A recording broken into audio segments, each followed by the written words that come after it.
Interested in a full 10 card reading, or did you want two 5-card readings? Why does this look so blown out? Light looks really, really bright. I don't know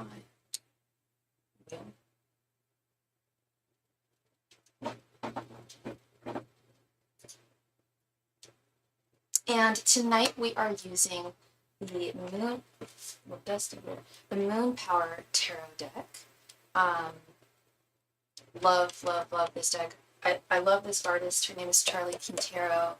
And all of her decks are available on Etsy, on her Etsy shop. This is the Moon Power, as I just said. I also have her Mars Power Tarot deck and this brand new Jupiter Power Tarot deck that she recently released, which is all based on botanicals.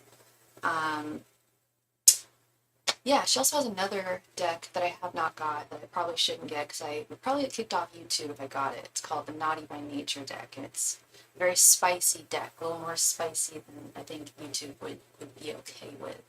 But yeah, she's a great artist. You guys should definitely check her out if you are looking for a new deck. Miss Talika, are you there, love?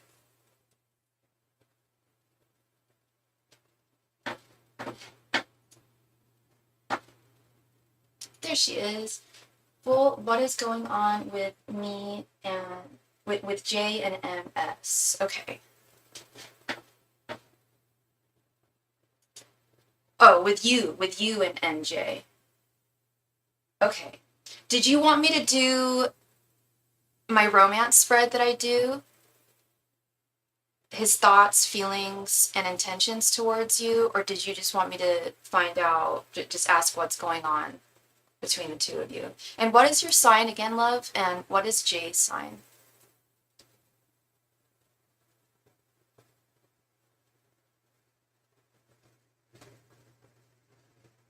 And if you are watching this video, please be so kind and remember to click the like button. It really, really helps me out. Thank you. You're a Leo and he's a Scorpio? Angels, messengers, and spirit guides. What are Jay's thoughts, feelings, and intentions towards Talika? Angels, messengers, and spirit guides. What are Jay's current thoughts, feelings, and intentions towards Talika? Angels, messengers, and spirit guides. What are Jay's current thoughts, feelings, and intentions towards Talika? Angels, messengers, and spirit guides. What are Jay's current thoughts, feelings, and intentions towards Talika? Angels, messengers, and spirit guides. What are Jay's current thoughts, feelings, and intentions towards Talika? Angels, messengers, and spirit guides. What are Jay's current thoughts, feelings, and intentions towards Talika? Angels, messengers, and spirit guides. What are Jay's current thoughts, feelings, and intentions towards Talika? Angels, messengers, and spirit guides. What are Jay's current thoughts, feelings, and intentions towards Talika? Angels, messengers, and spirit guides. What are Jay's current thoughts, feelings, and intentions towards Talika? Angels, messengers, and spirit guides. What are Jay's current thoughts, feelings, and intentions towards Talika? Angels, messengers, and spirit guides. What are Jay's current thoughts, feelings, and intentions towards Talika? Angels, messengers, and spirit guides. What are Jay's current thoughts, feelings, and intentions towards Talika? Angels, messengers, and spirit guides. What are Jay's current thoughts, feelings, and intentions towards Talika? Angels, messengers, and spirit guides. What are Jay's current thoughts, feelings, and intentions towards Talika? Angels, messengers, and spirit guides. What are Jay's current thoughts, feelings, and intentions towards Talika?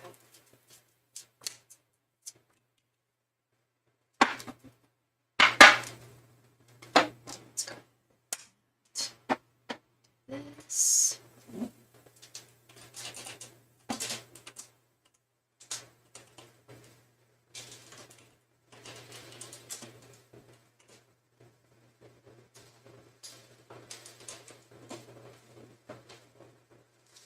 Okay. Queen of Swords, 8 of Swords, 3 of Cups, the Chariot, the Tower, 6 of Wands reversed, Knight of Wands reversed, the Empress, Two of Swords reversed, and the Star. Interesting. Okay. So, Talika, I'm seeing this Three of Cups and I'm seeing this Two of Swords reverse. I'm also seeing a whole lot of other things that we'll get into in a moment. How long have you been talking to this person for? We'll start with your general energies here. We have the Queen of Swords, the Six of Wands reverse. On one hand, I feel that you are very transparent with him. I feel that the communication between the two of you, I don't want to say it's imbalanced. I think there is good communication, but I do think that there might be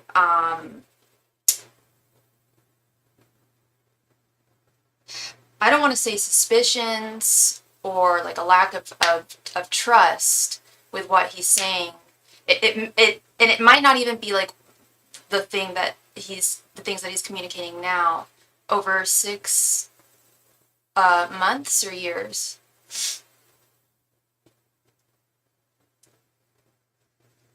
So you guys don't have like there's no like the past that you guys have okay, so there is a past. I was going to say, because I feel like there's a past, there's a history here.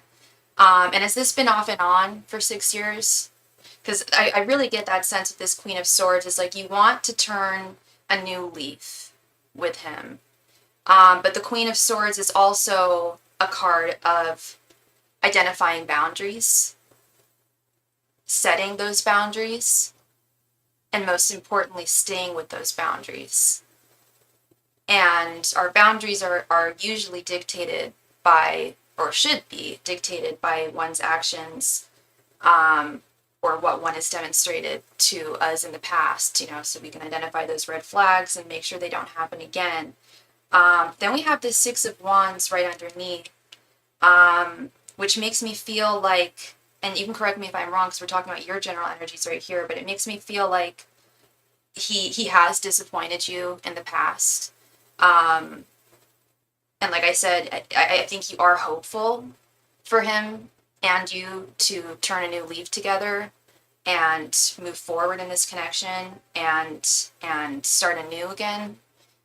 But there's something about it that you're not feeling like this is particularly I don't want to say it's not working right now, but it's not as successful or like victorious as you would have hoped it to be at this point. I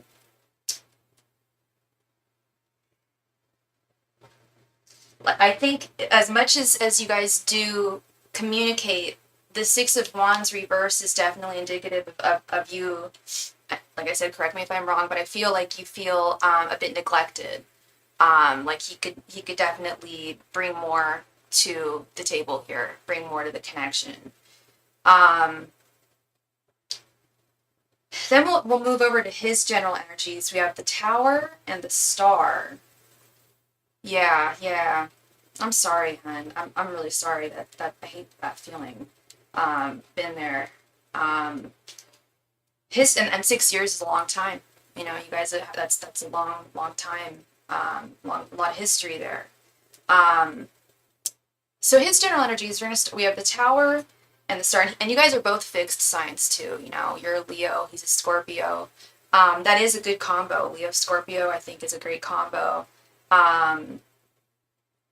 But it can also be difficult too. I'm Aquarius. I'm a fixed sign myself, so I definitely know those fixed. Like I really love Leos, love Scorpios, love Tauruses. I think fixed signs we work really well together.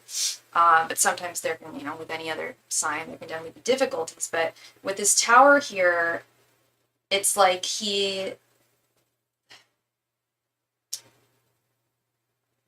I do feel like he wants to turn a new leaf. I do. With the Tower and the Star, I do. I think that in the past, there has not been a very strong foundation between the two of you. Very strong chemistry, very genuine feelings and desires between the two of you that can't be denied. But in terms of the foundation, it's kind of like this, well, I don't know if you'll be able to see this crystal. But I got this crystal because it kind of reminded me of the Tower card. It's like, if you look at it from on one hand, it has a really like small base, and like, but if you flip it around, like, yeah, like basically like it kind of looks like this. Like, here, let me show you this card. Like, just not a very good like basis of like foundations, starting foundations. Like, a castle should not be resting on a mountain that's just tapering off, you know? And the Tower is also indicative of change, of abruption. But what I think is important here is to recognize this Star card that he does have with his general energies. I do think he wants to turn a new leaf. I do think he wants to start a new chapter with you, to end cycles, negative cycles from the past, to walk away from those. There's definitely a message of healing, of growth, of hope, of better communication, more transparent, honest communication, not withholding. I don't feel like he's the type to be withholding or like the silent type, but I do feel like that has been an issue in the past. But yeah, he's definitely optimistic, I feel, about this next chapter with you. But he definitely needs to heal from things he's done in the past, things the two of you have experienced in the past. Hi, Lorraine. How are you, love? Yeah. I hope so too. And the Star is the card of hope, Talika. The Star is the card of not just healing, but of hope. Like, he hopes so. I hope so. But you know, hope is one thing. I just really hope that he can actually put in the work here, and make that change, and start that healing process. Get that into action here. His thoughts towards you. You're doing better going to go grocery shopping. I'm doing well. Thank you for asking, Lorraine.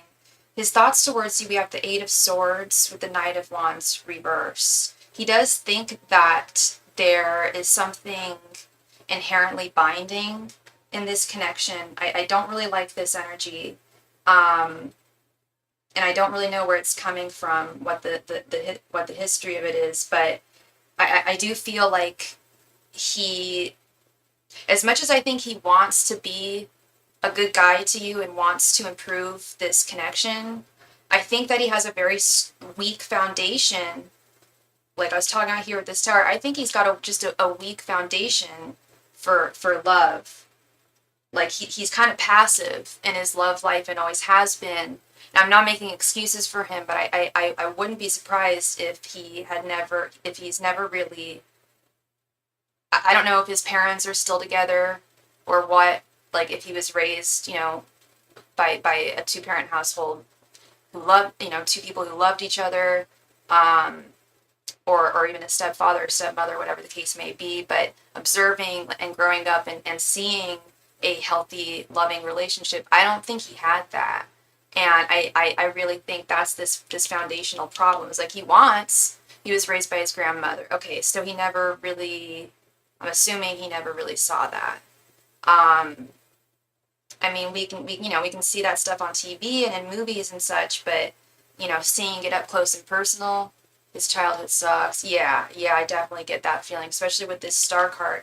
There's a lot of healing that needs to be done, and he's aware of it too, which is really good. A lot of people, you know, when they're wounded, it's either too scary or too hard for them to put in the work to heal, or they don't see anything as a fault, you know. But I think he recognizes it and is aware that, yeah, there wasn't a good foundation starting there with his childhood. So it's like the desire is there, but I don't know if he can actually put in the effort with this Knight of Wands reversed. And I'm wondering if he has some self-doubts as well. It's like he wants, and I don't know why his bad behaviors are, per se. I'm gonna guess it might be infidelity with this Three of Cups and Two of Swords reversed, that I'm gonna get to in just a moment. But I think he might have a difficult time being a one woman man. Correct me if I'm wrong, but I think that's kind of an issue here. I don't think he's like a serial cheater per se, but I do think he definitely, yeah, he flirts, and if a woman flirts with him, he doesn't, look the other way and say, I've got a girlfriend or I'm with someone. He's very weak when it comes to that. He's very, very susceptible to to attention, to romantic attention. And that's where I think he even had his own doubts here with this Knight of Wands reversed. It's like, he wants to, girl. He wants to. He wishes he could be a better man. But wishing and hoping, that's one thing. Girl, like, what I'm talking about. Like, hope only goes so far. Wanting to do something and desire only goes so far. But he's got to put in the work here. And I don't know what that work is. It might be, I don't know if he's open to therapy or what. But yeah, Knight of Wands, he runs from commitment. He's never really had a very stable romantic relationship, I think, ever in his life.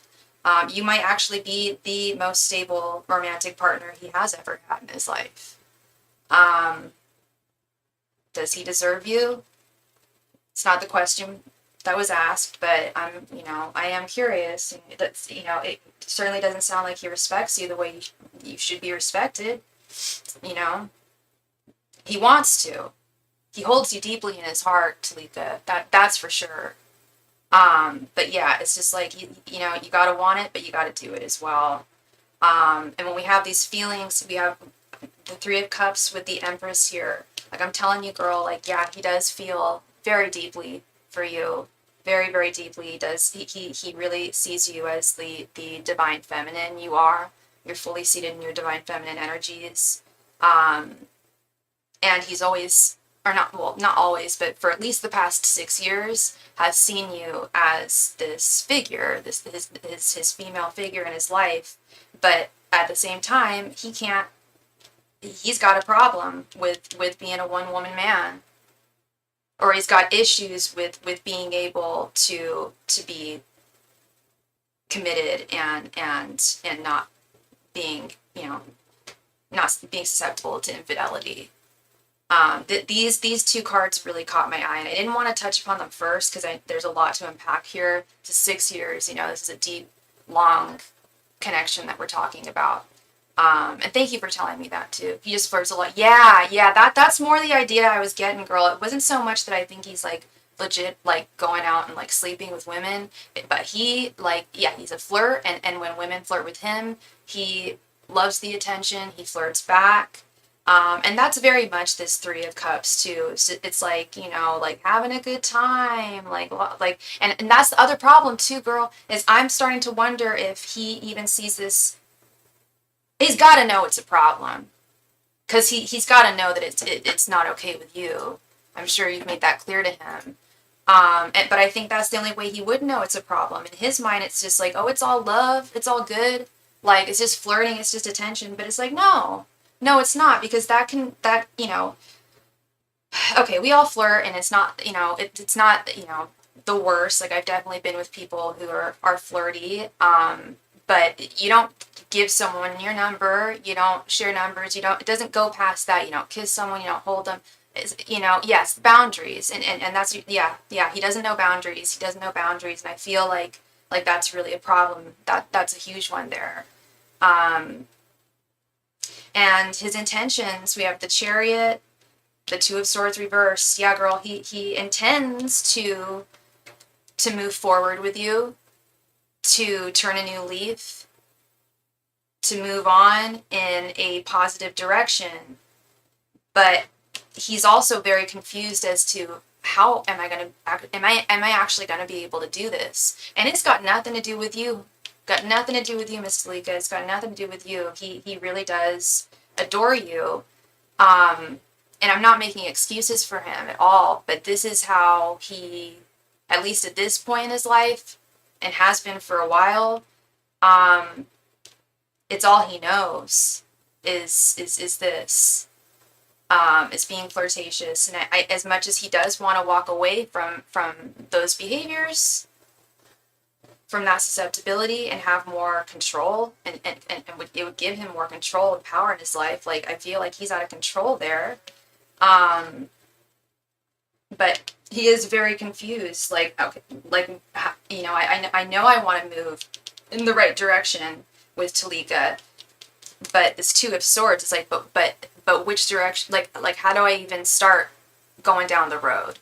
How do I even start? Like, where would I even begin when it comes to rectifying my behaviors and turning a new leaf? And again, another aspect of this Two of Swords reversed is someone who has a very difficult time prioritizing true love.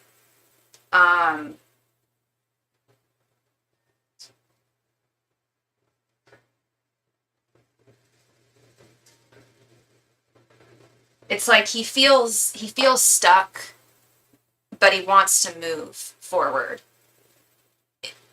And I see it here too, like with this Eight of Swords, like he feels bound, yet he does want to move forward and turn a new leaf. He just doesn't know how. It's this, like, all these cards are just this constant back and forth of wanting to change. And I've definitely seen this in other readings with other people too, where and it's usually a guy wants to change. It's usually these ways, flirtatiousness, or infidelity, whatever the case may be, deception in the eyes of love, but not knowing how, not knowing where to start.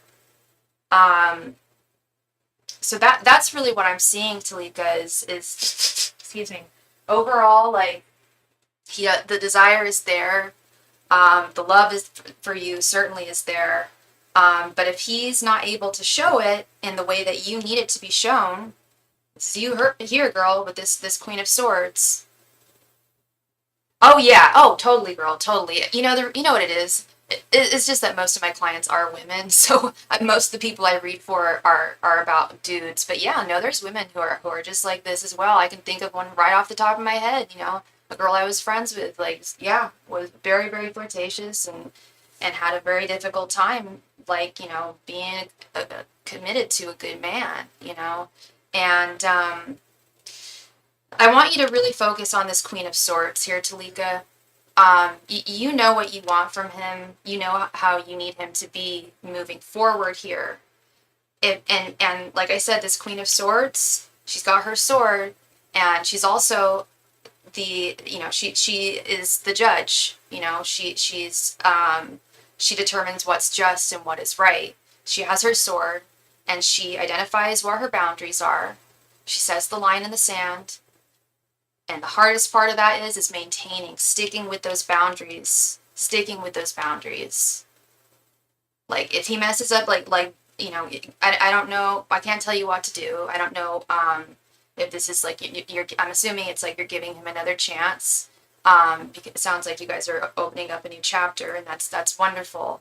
But what's really important, I think, for you here, Talika, is just be very firm with your boundaries from going from here, because it's been 6 long years, and that's a lot of time. It's a lot of your time, a lot of his time, and if his behaviors are not going to change, you know, they always say, I mean, you definitely can't change a person. We all want to change people, but I mean, you cannot, you know, really change someone. However, I also say that, you know, as much as you can't actually change someone fundamentally, people are constantly in flux. I'm not the same woman I was I am still the same woman I was 5 years ago, but there's a lot in me that's grown. There's a lot in me that's healed, that's moved on. There's a lot that's just changed about me. Hi, Grace. Thank you very much for your donation. There's a lot that's fundamentally changed, about me over the years. And that's just because people aren't static, you know. Yes, he was good then. I have no idea what happened. So he did used to be good. Okay. Yeah, I would just keep those boundaries in mind, Talika. Okay, love, you deserve the best. You really do. You're very welcome. You're very welcome. Thank you. I hope I brought you some clarity there. It's a tough situation.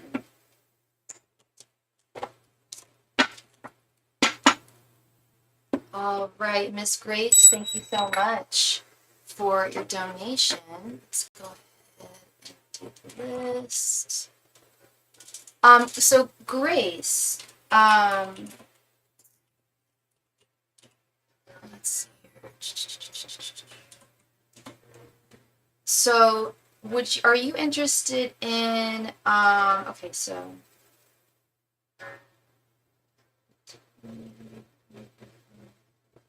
okay, so you donated for 20, 23 cards or so. Did you want to do multiple questions, Grace? Did you want to do like two 10-card readings, or did you want to do like a 15 and like yeah, it's like a 7 or 8 card reading, mini reading?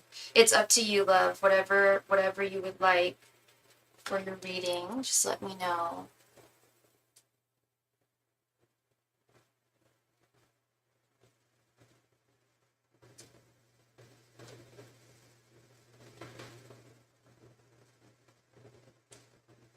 You would like a mediumship reading. Okay, for your nana or your cousin. Okay, whichever comes through. Yeah, because so the way that my mediumships, at least my mediumships, work, is I cannot get in touch with absolutely everybody. If somebody, say, has recently passed, or if they passed in a traumatic way, or it wasn't their time, sometimes it takes longer for me to get in touch with them. Sometimes if people have been passed for too long, sometimes they've reincarnated. I even wonder about that with my grandpa. I haven't been able to get in touch with him for a little while now, and I'm wondering if he's moved on. But let's check on both of them. We'll see who comes through. She is cremated and isn't at a grave, but I go to graveyards to talk to her. Yeah, absolutely, absolutely. Yeah, wherever you can talk to them. You can talk to any. I'll tell you a couple of things. You can talk to the dead anywhere, is what I've learned. I've known this for a while. And I've also found that graveyards are not a hot spot for activity. The dead don't usually hang out where they were buried or interred, or their ashes were scattered. Unless they know that someone's coming to visit them, sometimes they will. But like you would think as a medium that I would get like tons of information. I visit graveyards a lot. I love cemeteries. But I don't always get, I don't get a huge influx of information.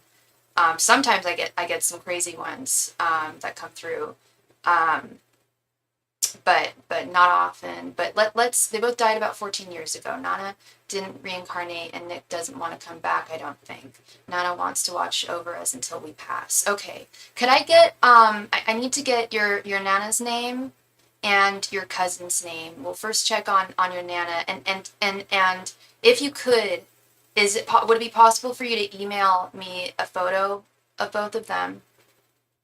That's also incredibly helpful. And I also need to know both of their birth dates, and both of the days they passed. Patricia, Pat, and Nicholas, and Nick, and I need their full names, love. I can mute it if you want it, if you don't want me to say their names out loud, and we can delete the message. But I need their full names to check in and count them. And I don't know if you're able to send a picture. I am standing by. If it's if you could do it in like 5 minutes, I'm more than happy to wait. But that really helps. Okay, that'll be a little bit to get all that. If someone is in the queue, you can do that next. Yeah, there's no one in the queue, so I can wait a few minutes here. Yeah, like 5 minutes or so, 10 minutes, whatever the case may be. You take your time, but that really helps me with the photographs. I really appreciate that, Grace. Thank you.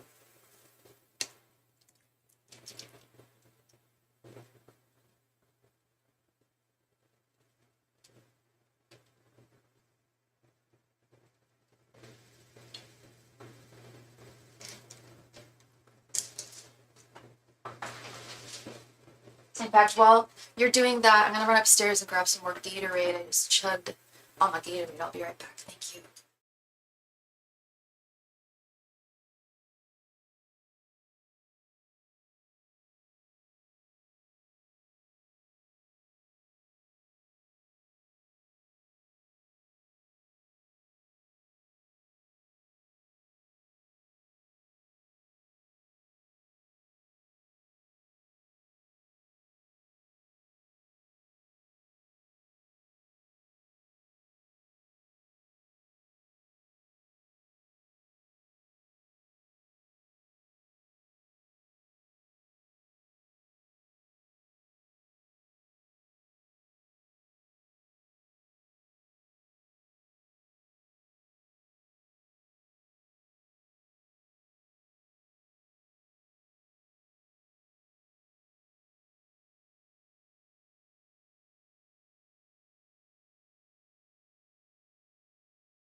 And we are back.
Great, thank you so much. Let me see.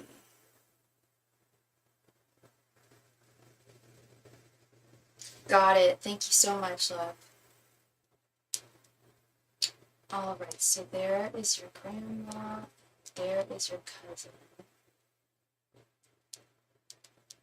Okay, and I will mute it while I am incanting them, okay, sweetheart? I won't say their last name.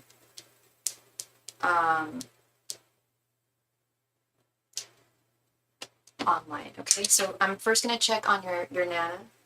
And we'll see if she comes through, and then we'll check on your cousin. And hopefully they're both available. Or if it's one or the other. We don't have the same Nana, by the way. He has a paternal cousin, and Nana was my mom's mom. Okay, all right. Thank you for clarifying. Yeah, definitely. Okay, 1 moment.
Okay, Grace. So good news and bad news. Your Nana absolutely came through really, really fast. I don't know if you saw how fast my pendulum was spinning, but she came through like almost immediately.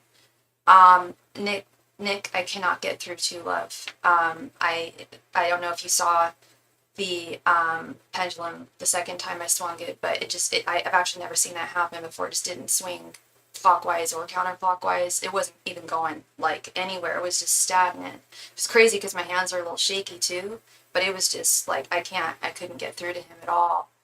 Oh, hi, Debbie. You're very welcome. You are very, very welcome. And I responded to your DM last night. I had a feeling, Grace. I had a feeling there was something traumatic. Yeah, and he was so young. I didn't know if it was like, yeah, I figured it was something like traumatic and untimely. I'm so sorry. I'm so sorry, love. I can connect with him sometimes, but it's hard. Yeah, yeah. It's been a while. It's been 14 years. Um, so I'm sure I have no doubt that he's worked through things on the other side, um, worked through a lot, because there's a lot to work through when one takes one's own life. He doesn't like to talk to anyone. So I kind of got that feeling too. I got complete and utter silence. Yeah, and it wasn't anything personal or anything. It wasn't. I didn't get the sense that, because I have had that before, where like someone like personally just didn't like what I did and didn't want to communicate with me, and I found out they were hella Catholic. I'm like, okay, I get it. It's all good. But yeah, I completely understand that, and yeah, as you know, yeah, he's definitely out there. And that's wonderful that he comes to you and that you're able to communicate with him. That's wonderful. That's truly a gift. Um, Nana, Nana is available for you, love. She would love to communicate with you right now. I think she really wants to be there for you at this time, emotionally supportive to you, and as always, she's watching over you. And like you said, she said that she's going to watch over you guys, which I have heard too, from other folks, that they won't leave or reincarnate, won't leave the other side or reincarnate until everyone they've loved has moved on as well. Yeah, Nana wants to watch over us until we pass. Yeah, just whenever she needs to say, okay, all right, love. I'm so sorry. I just got a chill. I'm really, really chilly downstairs. I just need to go upstairs and grab my jacket really quick. But when we're back, I'll be back in just 2 seconds. Thank you.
Okay, so sorry about that, Grace. All right, let's get right on into this here.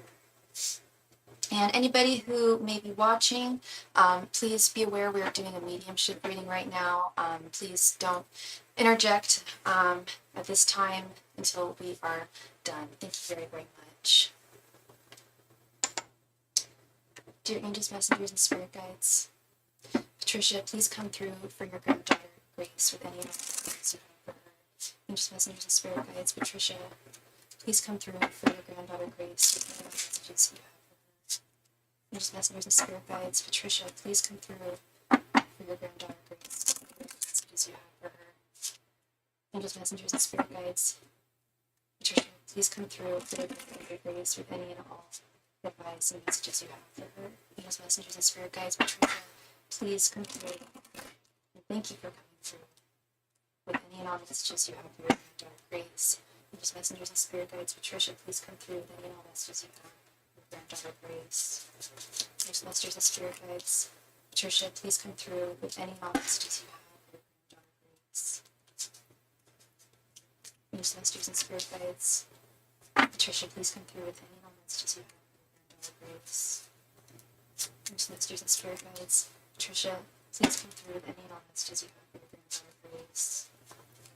Angels, messengers, and spirit guides. Patricia, please come through with any and all messages you have for your granddaughter Grace. Angels, messengers, and spirit guides. Patricia, please come through with any and all messages you have for your granddaughter Grace. Angels, messengers, and spirit guides. Patricia, please come through with any and all messages you have for your granddaughter Grace. Angels, messengers, and spirit guides. Patricia, please come through with any and all messages you have for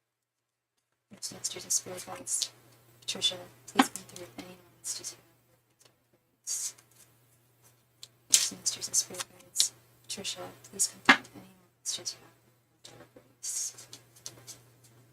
Angels, messengers, and spirit guides. Patricia, please come through with any and all messages you have for your granddaughter Grace. Angels, messengers, and spirit guides. Patricia, please come through with any and all messages you have for your granddaughter Grace. Angels, messengers, and spirit guides. Patricia, please come through with any and all messages you have for your granddaughter Grace. Angels, messengers, and spirit guides. Patricia, please come through with any and all messages you have for your granddaughter Grace. Angels, messengers, and spirit guides. Patricia, please come through with any and all messages you have for your granddaughter Grace. Angels, messengers, and spirit guides. Patricia, please come through with any and all messages you have for your granddaughter Grace. Angels, messengers, and spirit guides. Patricia, please come through with any and all messages you have for your granddaughter Grace. Angels, messengers, and spirit guides. Patricia, please come through with any and all messages or advice you have for your granddaughter Grace. Thank you so much. Four of Cups reversed. Three of Cups reversed. The Magician. Eight of Wands reversed. The Star reversed. Three of Wands reversed. Ace of Pentacles reversed. Ace of Cups reversed. 10 of Pentacles. Strength reversed. 3 of Pentacles reversed. Page of Pentacles reversed. The Wheel of Fortune. 10 of Swords reversed. And Knight of Wands. Okay. And she was a Sagittarius. Okay. There are some very strong messages here, Grace. Yeah, she definitely has a lot to say, or that she wants to say to you right now. And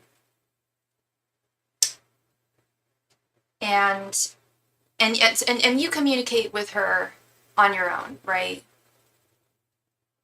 Because she's a lovely lady. The energy I'm getting from her is very very loving. She loves you very, very, very, very much.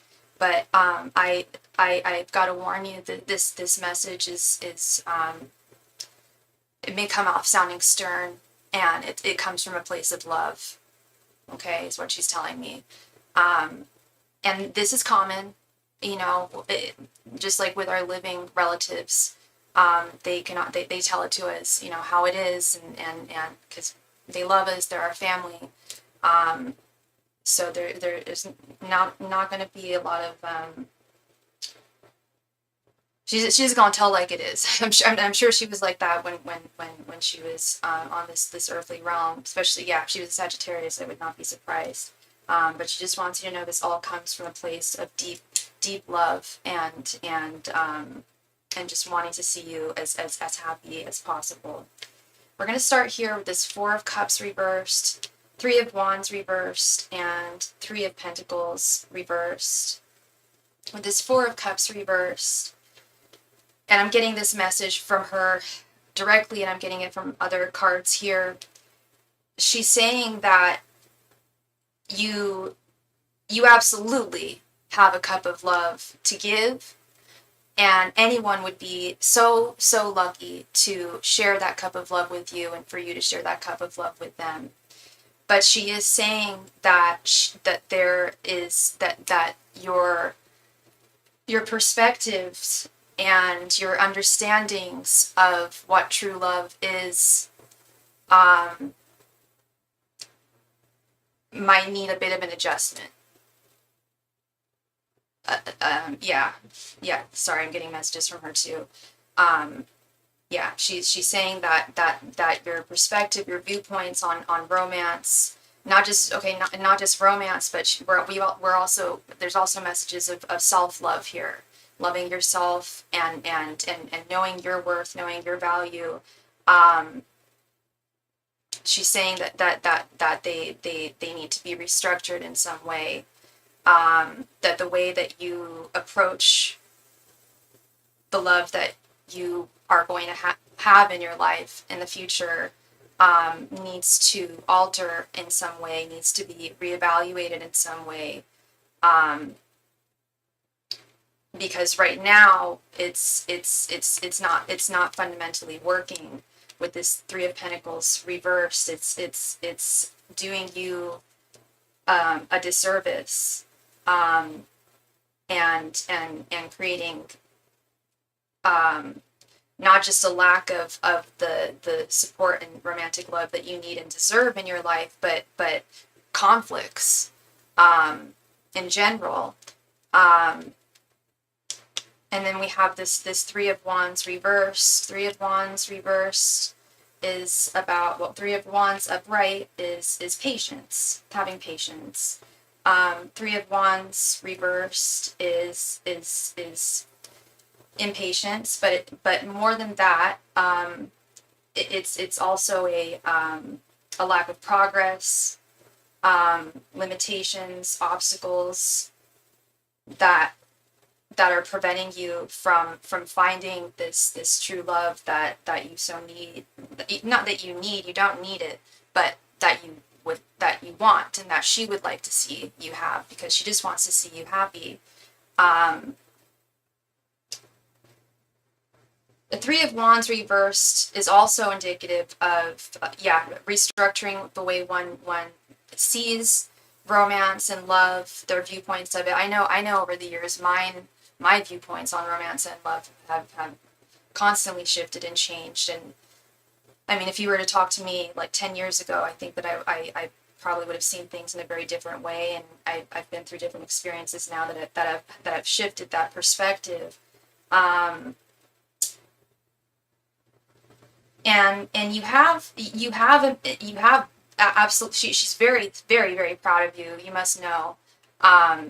She is very, very proud of you for because you have embarked on personal journeys of building yourself up.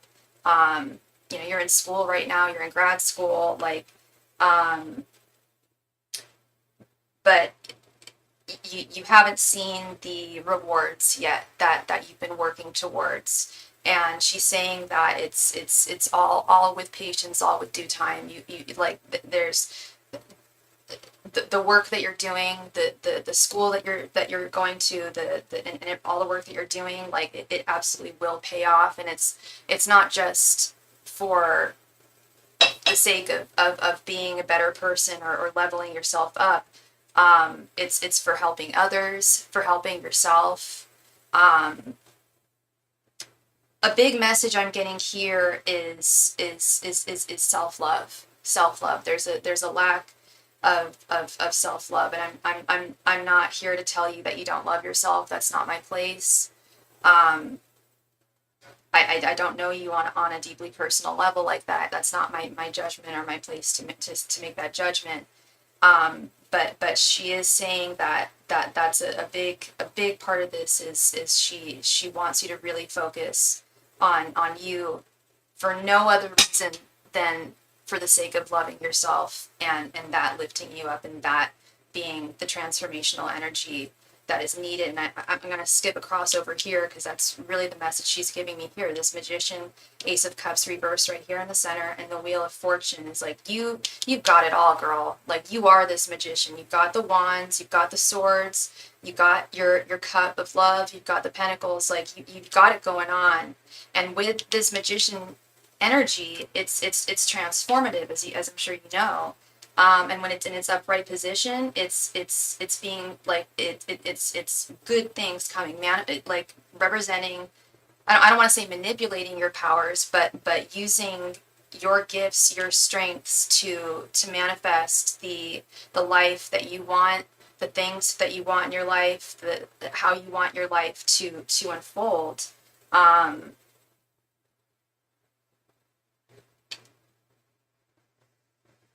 And you are, she's saying that there might be some things that you're neglecting here as well, that it's time to like really fully tap into your fullest potential without any hesitations, without any feelings of self-doubt. Like, you are a very, very, very powerful, magical person. And yeah, with that power comes the power to transform, and to transform for good. And I see this as well. She's saying like that, like, your fortune is going to turn. Your like good things, good things. And I see it here, and I'm hearing it from her. Good things are in your wheelhouse in your future. You're a good woman. You've been a good woman. You don't have bad karma. You're not karma. I call it karma scraping, when people, I have a lot of clients who were not the best people back in the day, and they'll even say it, like, I'm dealing with karma from back in the day. There's nothing like that with you here. Like, you are a good woman, you have been, and there's no karma scraping going on. It's just like all like good things to come from here. But the most important thing that I'm hearing from her is that she really doesn't feel that you love yourself nearly as much as you should. You don't love yourself as much as she loves you. You don't love yourself as much as, say, if you had your own child.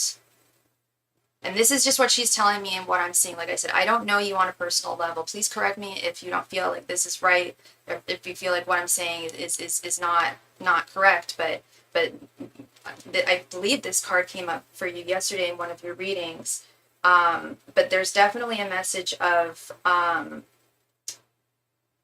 it's time to practice self-love. It's time to I mean, you're deeply in touch with your intuition and your spiritual sense.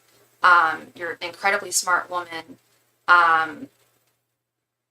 And it's really important at this time to really, really invest in you.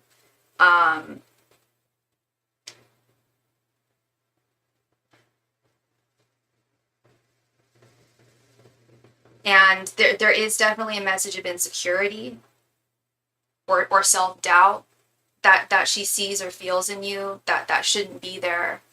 That's creating a blockage. Like, you've got to fully believe that you are the magician, love. I believe it. I see it. I feel it. Like, you really have a lot going on for you. And before we gave you, just like a sidebar here, before I gave you your reading yesterday, your first reading, you were on my channel for almost like an hour, I want to say. And you gave such wonderful, beautiful insight into other people's readings that I was giving. Like, you had a really firm grasp on not just the cards, but just situations, life in general, and how to navigate that. And she's saying it's time to implement that wisdom into your own life, to take your own advice. It is much easier said than done. I know, I hear it all the time from my spirit guides, my family. Like, I hear it. Like, to take our own advice can sometimes be much easier said than done, but you've got the power, you've got the ability, 100%. But yeah, there is this pervading sense that she is saying of a self-doubt, lacking in certain areas where you're absolutely not lacking at all. We've got this Three of Cups reversed, Ace of Pentacles reversed, and Page of Pentacles reversed. I think, especially this Ace of Pentacles, this Page of Pentacles reversed, are definitely illustrative of that, of what she's saying here.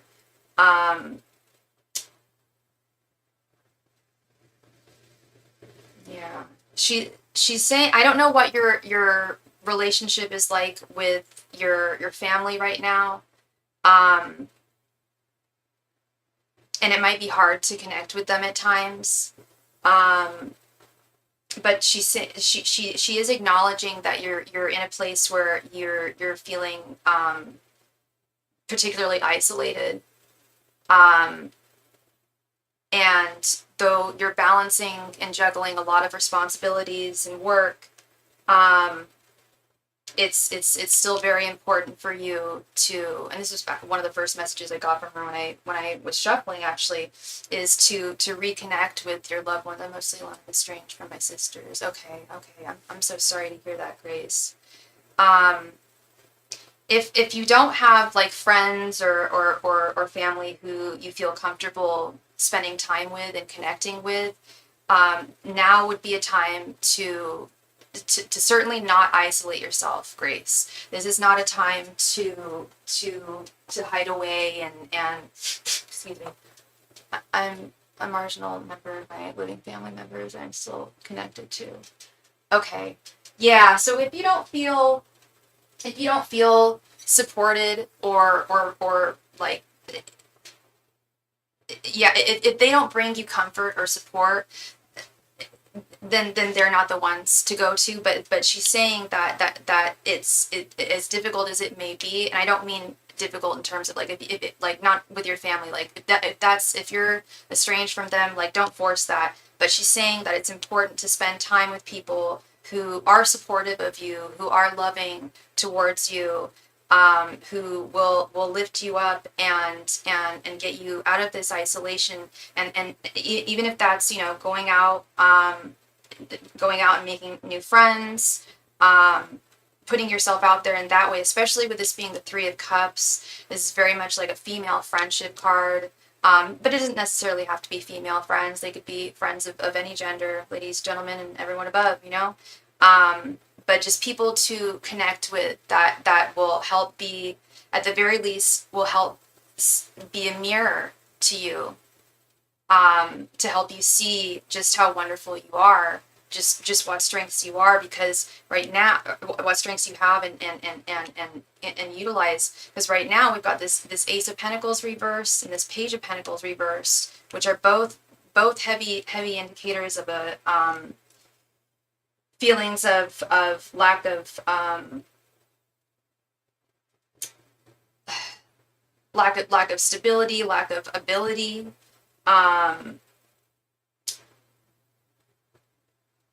feeling as though things are stuck and not moving forward in any solid way, feeling as though you like feeling a lack, feeling as though you can't contribute, or someone like wouldn't want to be your friend, or this, that, and the other. Like it's just not true. There's many people, she's saying, who would love to connect with you and get to know you, and conversely, they would be great mirrors for you to help you see just how wonderful of a person you are. And if they don't, you know, if they're the type of people who don't provide, who aren't loving and supportive, you know, kick them to the curb. Like let them kick rocks.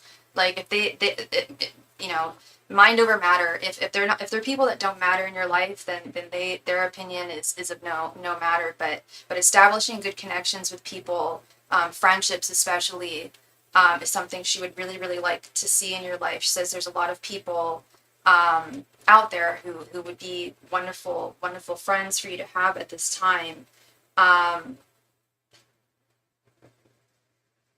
This Page of Pentacles reversed is usually, so I know you're in grad school right now. Page of Pentacles reversed is often indicative of feeling as though because the page is the student. The pages are the students of the tarot deck. And when I see this, it's and what I'm hearing is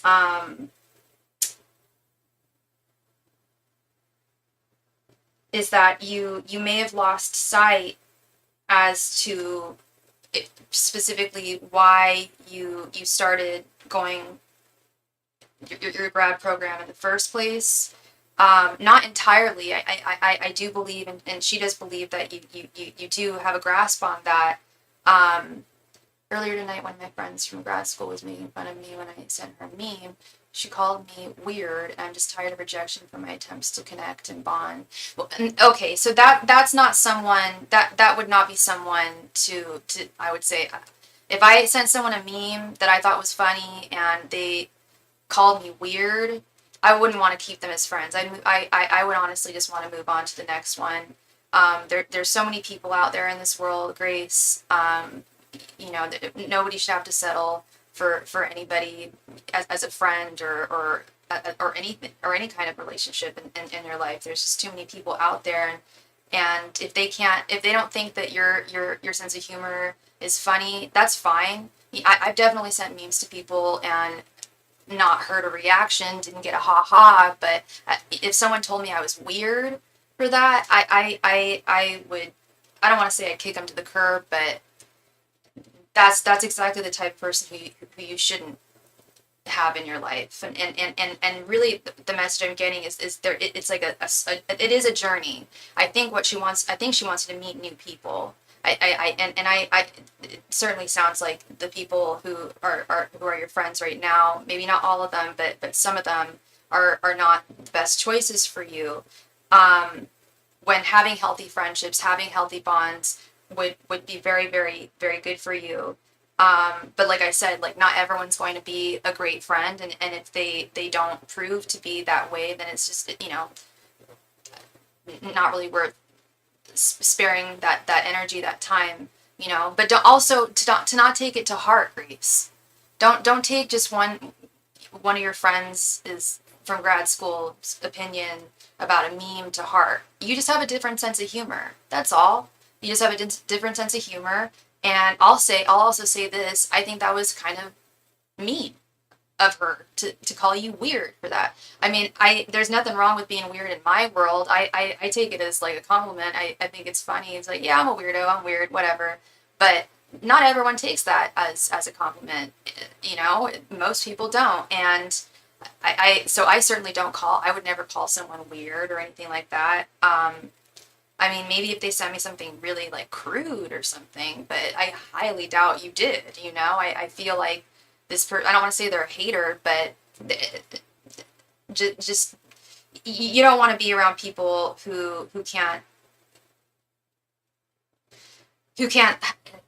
are shallow friends. You know, you want people who your grandma does want you to invest in good friendships and bonding with people, but I really got a message of it being like a new group of people entirely, like the ones that are in your life right now may be causing some of these feelings of insecurity, these feelings of lack. This Ace of Pentacles reverse, Page of Pentacles reverse, they could very well be that issue. But it doesn't mean but it certainly doesn't mean like hide away and go into hermit mode and just don't be friends with anyone. Quite the opposite. Like go out there, put yourself out there, and find your tribe. Find the people who find your memes funny, who jive with your sense of humor, who get you. You know, people who get you. If they don't get you, then that's their problem. That's their loss. You know. Yeah, I definitely see beautiful changes, this beautiful Ten of Pentacles. My goodness. Yeah, I have to fight for people to hang with me or talk to me sometimes. Very few people actually talk to me first. Yeah, I find that with me as well. I've been told that I look a little intimidating. So I usually have to initiate friendships. And it's work. I won't lie, Grace. It's not that it's easy peasy. There is, it is some work. But when you do find those right people, and like, I've gone through many friends throughout my life. I've had, I've developed new friendships. I've lost old friendships. And not everyone's static, and not everyone is going to be, supportive all the time either. So you got to take that into account as well. But I do think that, looking at this from a new perspective, like, the law of attraction is very real, Grace. I know that the pattern has been, you said you very few people actually talk to you first. Well, tell yourself that it's not going to be that way. People are going to start talking to you. People are going to, and if not, like, then it's not a problem to initiate the conversation. Someone's got to start the conversation at some point with any kind of relationship. Someone's going to have to talk first. And then you just see where it goes from there. And it's interesting we're talking about talking and communication, because we have this Eight of Wands reversed right here that I was just going to get to.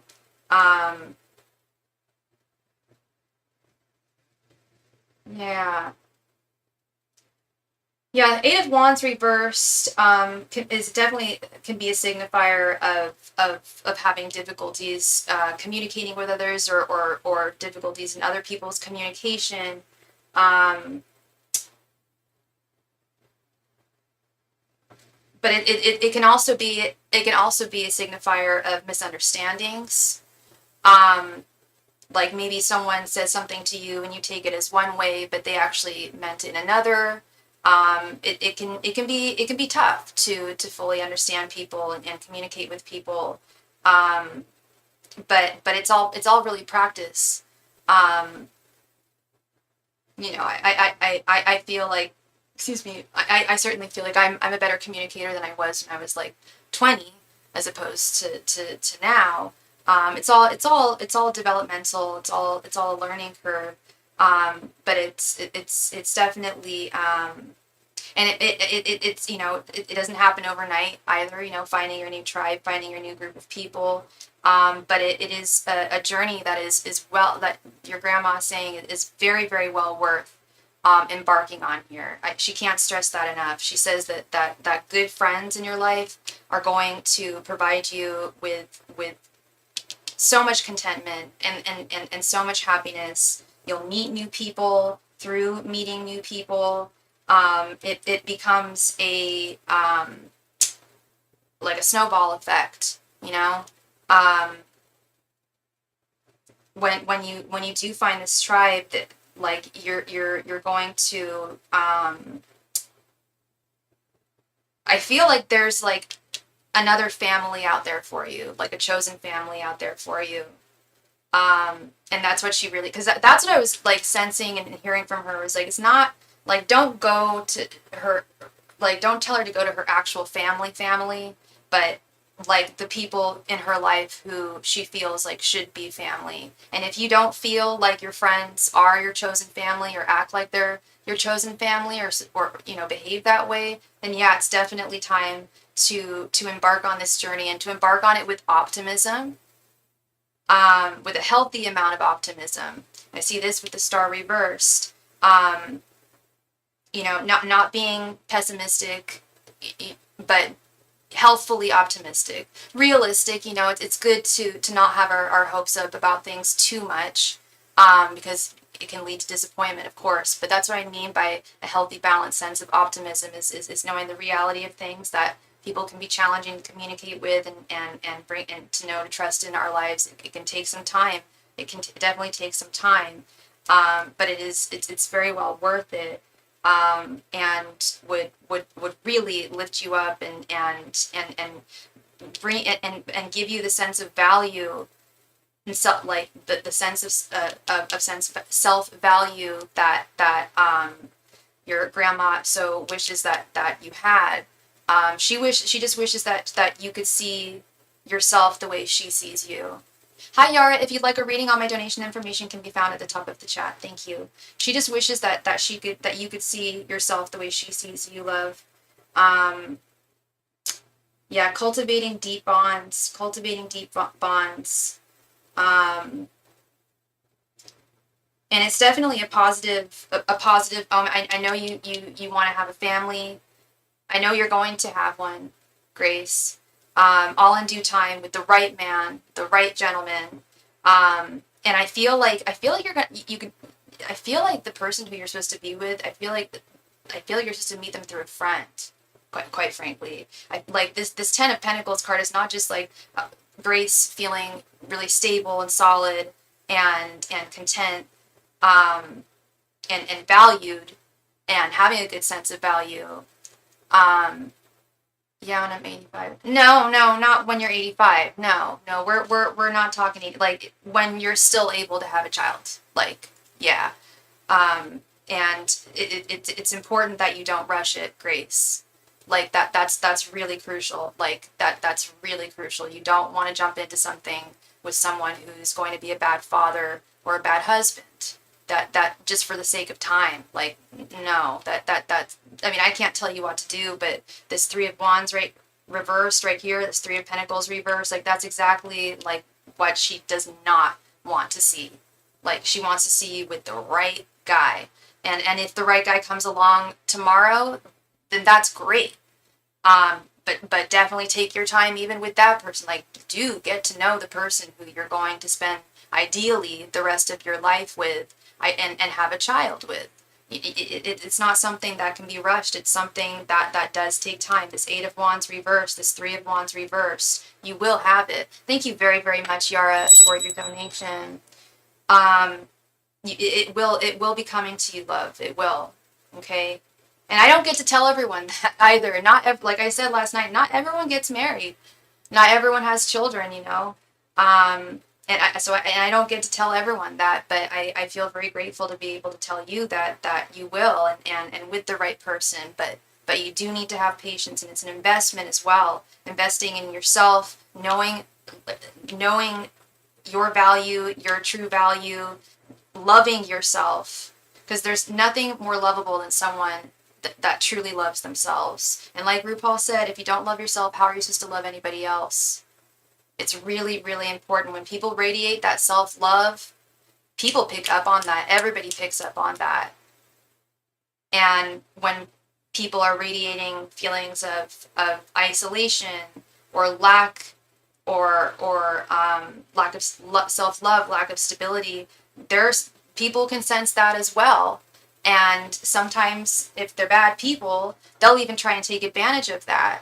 So that's why it's so crucial to know exactly who you are, know your worth, know your value, girl. Know that, like, you are number one at the end of the day. And if you can't love yourself as much as your grandma loves you, like that's a big one there. Like you've got to love yourself. It's really crucial. And there is healing from the past that still needs to take place. I see this with the Star reversed. I see this with the Ten of Swords reversed, and I hear your Nana saying that lessons have been learned and will be learned. And there's definitely an like things are improving. May not feel like it right now, but like you are and have been actively healing. But the journey is not over. There's a lot of trauma from your past that you must heal from, in order to truly get to this Ace of Cups upright moment where you know deep within yourself that you are loved, you are love, you are worthy of love, and anyone would be so lucky to be with a woman like you. And I see that further here with this Star reverse. The Star is all about healing and hope. And you have definitely made strides in your healing, but healing is a journey that oftentimes, I don't want to say it never comes to an end. Sorry, one moment.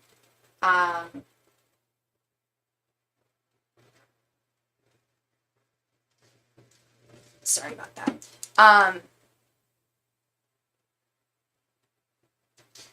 Okay. Yeah, healing is a journey, you know, and it's rarely like, oh, okay, I'm healed now, it's done. Um, it is definitely a journey, and there is a lot to be healed from. Um, but when I see it with this strength reversed right underneath, yeah, the star reversed and strength reversed are also cards of lack of self-confidence, feeling a lack of self-confidence, and you've got to be confident in yourself. You've got to know, you've got to know that you're worthwhile, love. You are loved, you are worthwhile, and like I said, anyone would be so lucky to be your friend. Anyone would be so lucky to be your boyfriend, um, and your partner in life. Anyone would be, but if you don't see that, if you don't feel that, other people sense that too. And they don't have to be intuitive folks. They don't have to be spiritual folks. Like, they could be bad folks too. And so it's really important um, to really hone in on that inner strength, that inner love within you, and harness that. I rarely recommend spell work. I am not a spell working witch. There's only a few spells that I do. The cord cutting. I believe in cord cutting spells. I believe at cord cutting rituals. I believe in return to sender rituals. If someone is sick and some negative juju on you, yes, return to sender. They don't have the agency. But the third one that I totally ascribe to is the self-love spell. I would love for you to do the self-love spell. I want you to fall in love with yourself, Grace. I really do. Because you got to love yourself. You've got to know what your value is. Until you know that you are a valuable and lovable person, people aren't going. People are going to see that you don't see that or feel that. And I feel like that's a big part of healing from your trauma. And I don't know what types of healing modalities you've tried. It could be quite a few. I'm not sure. It could be just traditional or a combination of traditional and non-traditional healing techniques. But definitely continue forth with them. Especially at this time, it would really uplift you. Because this star and strength, both reverse in their reverse form, are very, very similar cards. Self-esteem issues, feelings of insecurity, feelings of hopelessness regarding love coming from other people, and love within yourself, negativity about love within yourself. I see it right here in the center with this Ace of Cups reversed. So Nana is saying, go forth on this journey. It's unfortunately not over, the healing journey. It's time to be fearless. It's time to be courageous, and to go forth and really believe in yourself, and believe that like true love within yourself comes first. And once that's come, once you feel that, once you truly feel like you can confidently say, like, I love myself. Like, there was a time in my life, girl, where I could not do that. I could not look in the mirror and be like, I love myself. I would talk to myself like garbage. I don't know what your self-talk is like, but I used to say the worst things to myself. And it's not good. It is not good for oneself. And then when other people see you do it to yourself, that's when I ended up in an abusive relationship. I was verbally abusive to myself, so the other person was verbally abusive to me too. It's like, well, she does it to herself. Why not just be more, add to that. And for the first time in I'd say about only 5, 6 years ago, I was able to really say, you know, look in the mirror and say, I love you, girl. Like, I really do. And, you know, I may not have a partner at this time to tell me that, but I know that I will. I know the time will come. You've got to have hope. You've got to have faith. You've got to know your worth so that other people can see your value and your worth. And in that, it's very much what Nana is telling me is she just wishes that she could be your mirror. She wishes that she could impart the feelings of love that she has so deeply for you, for yourself. That's really troubling her. Because the Ace of Cups is where the love journey starts, hun. It doesn't start with the Two of Cups. It starts with the Ace of Cups, self-love. Then we get to the Two of Cups. Then we have that divinely ordained romantic connection. But when it's reversed, you can't even get started. You can't even get started on that journey. And this will be reversed. You're gonna get to that. You're gonna get to the point where I know you will, where you can truly say, hey Grace, I love you. You can look in the mirror and say like, I love myself, because things are going to be changing with this Wheel of Fortune. The things are going to be transforming and changing, and for the better. No more stagnation, but things moving forward in a positive, beautiful way, and you attaining and having the life and love that you deserve in this world, in this lifetime. Okay. Thank you very, very much. Thank you very, very much, Patricia, for coming through for me to give a message to Grace. And thank you, Grace, very much for trusting me and to speak with your Nana and impart these messages. I like I said, I don't know you on a deeply personal level, but your Nana does, and I trust your Nana if what she's saying is true. And Nana's always right. Then I truly claim this energy. Is there anything else in the cards she wanted me to know? I'm not getting anything else, sweetheart. That this is really all I'm getting.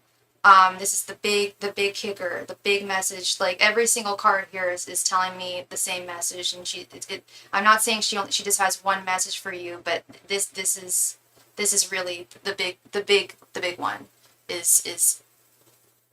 And I, whenever I do these, not just mediumship readings, but any 15 card reading, I call the center card the Crux card. This Ace of Cups reversed. I was thinking about you last night, love. And I'm not being creepy. Like I think about my clients sometimes when I'm meditating in the evening. And just reflect on readings I've given and whatnot. And I kept on seeing and feeling this Ace of Cups reversed. Like she's got to start with the aces. She's got that's the journey of self-love that she's got to take. And the message of healing, of the journey of healing. It's not that it's a never-ending journey. But it's not one that you can easily say, like, okay, I've closed that door, I don't have to heal anymore. It makes me think it sounds like that I don't get love until I'm... No one said anything about perfection, Grace. No, it's not about perfection at all. No one's perfect.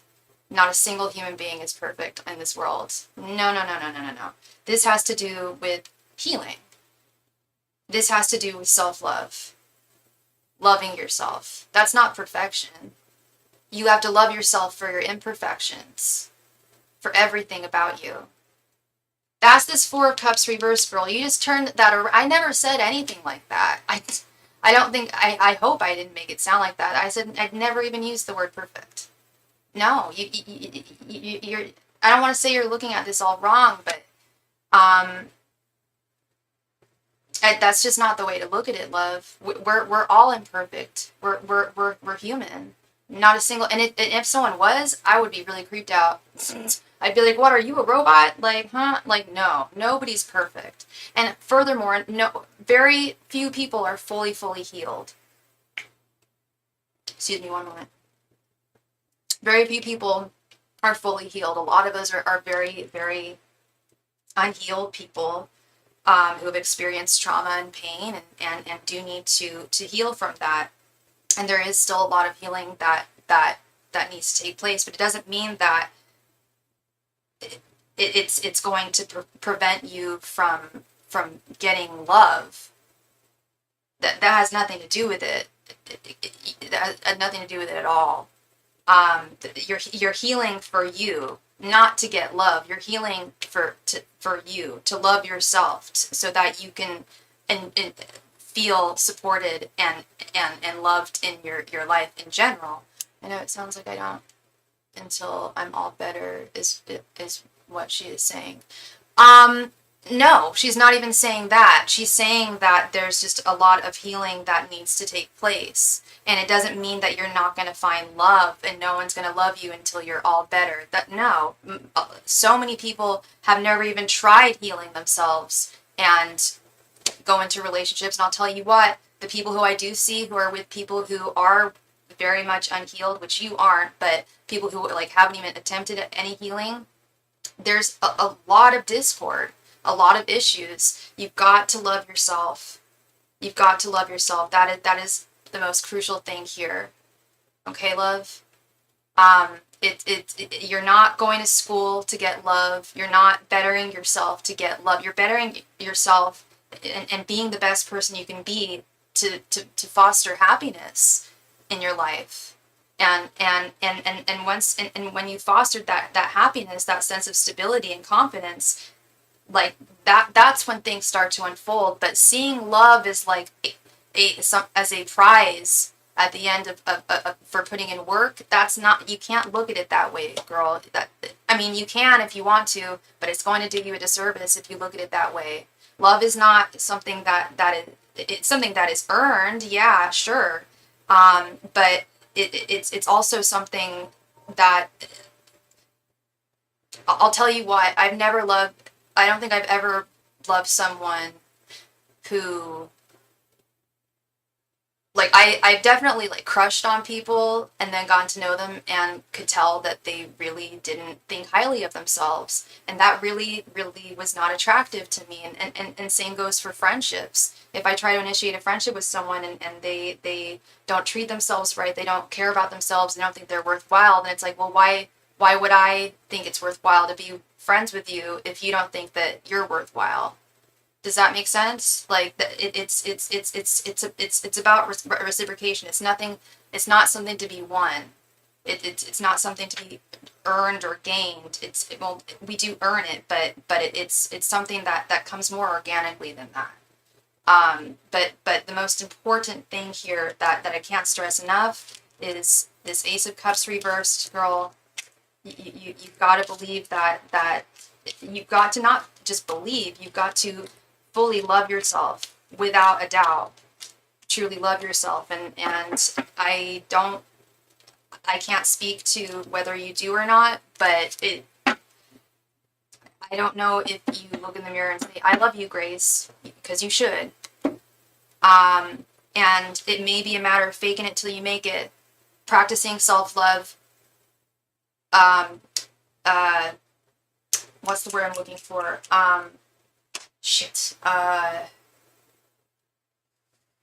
Affirmations, self-love affirmations. I would highly recommend listening to and repeating self-love affirmations, and definitely look into more, like if you could do like a workshop or something like that with other folks or by yourself even, who are dealing with issues of self-love and self-value, self-worth. I think that would be really, really key. I truly feel like that would be key. And I know that's the first step. I've seen this with I've been doing this for years. Been giving many readings for many different clients, and love starts from within. Okay, you gotta love yourself. You've gotta love yourself first, and then things unfold. But don't do anything. You're not doing anything in your life to get love. You're doing things because you love yourself, Grace. That's you love yourself as much as your Nana loves you. You at least should, is what she's saying. Okay, that's a really, really important one. Thank you very, very much again, Grace. I really appreciate you. And thank you again for allowing me to read for you. I hope I brought you some clarity, and thank you, Patricia, for coming through for your granddaughter Grace. I really appreciate that. Thank you.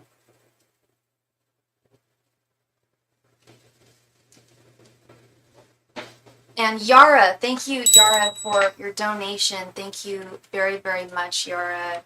Let's go ahead and add you here. Okay, so you donated for $9.98. So that's a little less than a 10-card reading. A 10-card reading is $11.11. So for $9.98, we could do like an 8-card reading if you wanted to do that. You're very welcome, Grace. Thank you, love. Thank you. I'm even trying to think. There's these really cute and really helpful self-love cards that just came out recently, and they have like it's like a little toad or a little frog. Let me see if I can find the name of them real quick. But I found them recently. I'm like, those are like really helpful, and I low-key want to get them for myself.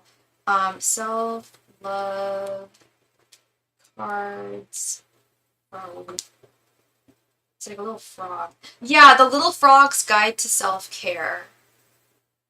It's this little deck of cards that I found today, actually. The Little Frog's Guide. I don't know if you can see that. I can't even see. You probably can't. No. Okay. No, not. There we go. It's not working. Okay. Yeah, I'll just write it down. It's really, really cute. The art on it, it's like a little frog who wears high heels and has a little mushroom hat on. The Little Frog's Guide to Self-Care. Yeah, yes, no problem. Yeah, will do. Yeah, I think they just came out. I really like Trixie Mattel, the drag queen. I was watching her YouTube channel today. She was doing her makeup, and someone had gifted her those cards, and I was like, oh my gosh, those cards would be perfect, like, for my practice. They're really, really cute. So I feel like it was kind of a little blessing that I just discovered them very randomly today through that, through a drag queen doing her makeup. But yeah, the art is adorable. I'll email that to you, okay? All right. Miss Yara, I'd like an 8-card read with the same question I asked in the super chat payment. You got it, Yara. No problem. Your question is, how is Joshua? Is it Josh? It's just Joshua feeling about me and him right now? Absolutely, we can ask that. What is Joshua's sign? And Yara, what is your sign? And second question, I have a romance spread I do. I do their thoughts, their feelings, and their intentions towards you. Would you like me to do that for you and Joshua?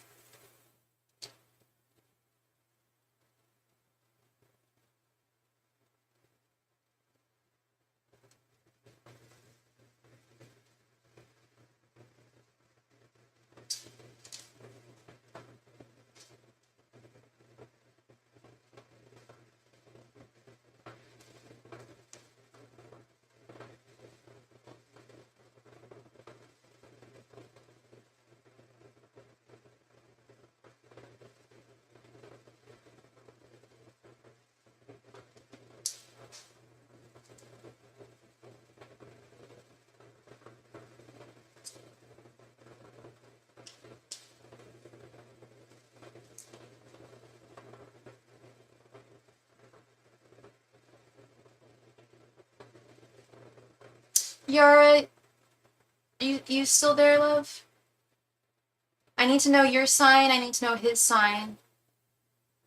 And I wanted to know if you wanted to do the thoughts, feelings, and intentions spread, or if you just wanted me to ask. I think you wrote his feelings about how is Joshua feeling about me and him right now. Do you just want me to ask how he's feeling about the two of you right now, or do you want me to do thoughts, feelings, and intentions? And I need to know both your signs.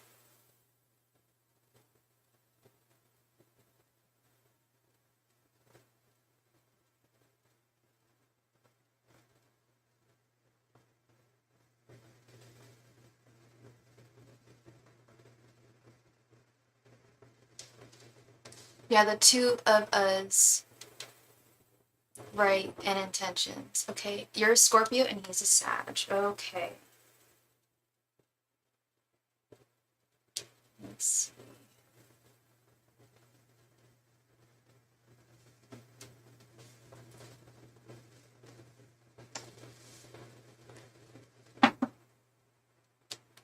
Angels, messengers, and spirit guides. What are Joshua's current thoughts, feelings, and intentions towards Yara?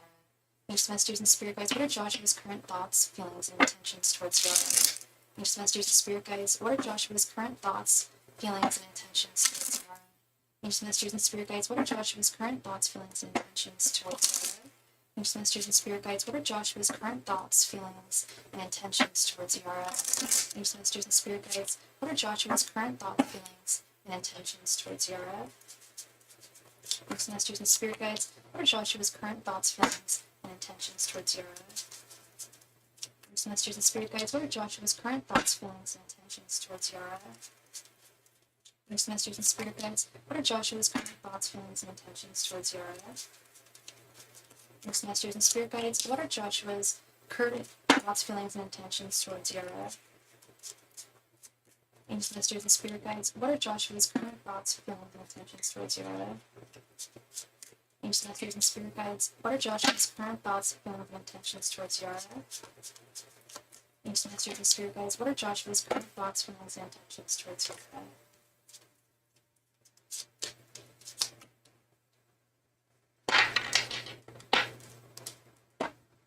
Oops, sorry. 1 second.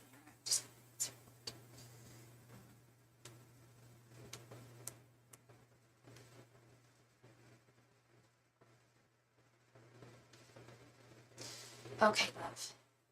So you are a Scorpio and he is a Sagittarius. Okay. The Hanged Man reversed. Knight of Cups. Strength reversed. 4 of Wands reversed. 7 of Swords. Oh dear. Queen of Wands reversed. 10 of Cups reversed. And the Emperor reversed. Oh dear. Okay. Alright. Okay. I apologize, Yara. This is gonna be a little bit of a tough reading, okay? Did you guys recently get into an argument? And how long have you known Joshua for? How long have you guys been talking? We'll start with your general energies. We have the Hangman reverse, which is feeling like things are, please correct me if I'm wrong, but you're feeling as though things are not progressing in the direction that they should be progressing. They're not moving forward. They feel stuck between you and him. You feel like you're in a place of like suspension.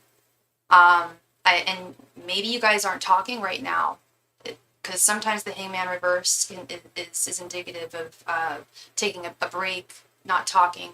I've known him for years, but we recently reconnected after 2 years of not talking. Okay. Interesting. Yeah, because this Hangman reversed. Okay, so you guys did have 2 years of not talking, but you are talking now. And how long have you been talking for? Yeah, there's definitely been a change after like a break. 2 years is what you're saying here. I am concerned. His general energy, we have the 7 of Swords. The 7 of Swords is my least favorite card in the deck. It is theft, betrayal, lies, deceitfulness, cheating, unfaithfulness. But when I'm seeing it in this context and what I'm feeling and intuitively from my guides, when we're talking about you and him specifically, I'm getting more that he is not being forthright. Okay, internet's coming back. Okay. If that does happen though, okay, reconnection successful. Good. Whew. Okay, I got real nervous there. Okay, we are back. Okay. So what I'm concerned about is that he is not being completely forthright about who he is now towards you. And I feel like he is, the type of person who is willing to say, he's currently on tour, so I don't feel well about that. Yeah, but we've spoken, but not much. He slept over the other day and told me he loved me, but it felt overwhelming. I was just going to say the energy I'm getting from him is very much he's willing to say anything to please you.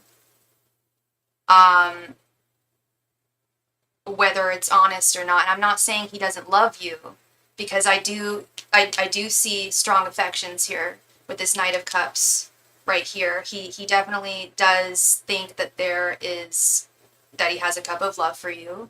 Fond affections. But yeah, I don't know, just from a personal standpoint, if I had been on a break from someone, hadn't spoken to them for a while, and then after 2 years they come back and they tell me they love me, yeah, I'd feel very overwhelmed too. And I would also be questioning how honest they were being. Love is a big word. It's an important word. But it's important that, we're honest when we do say it. And that it comes from, a very forthright place.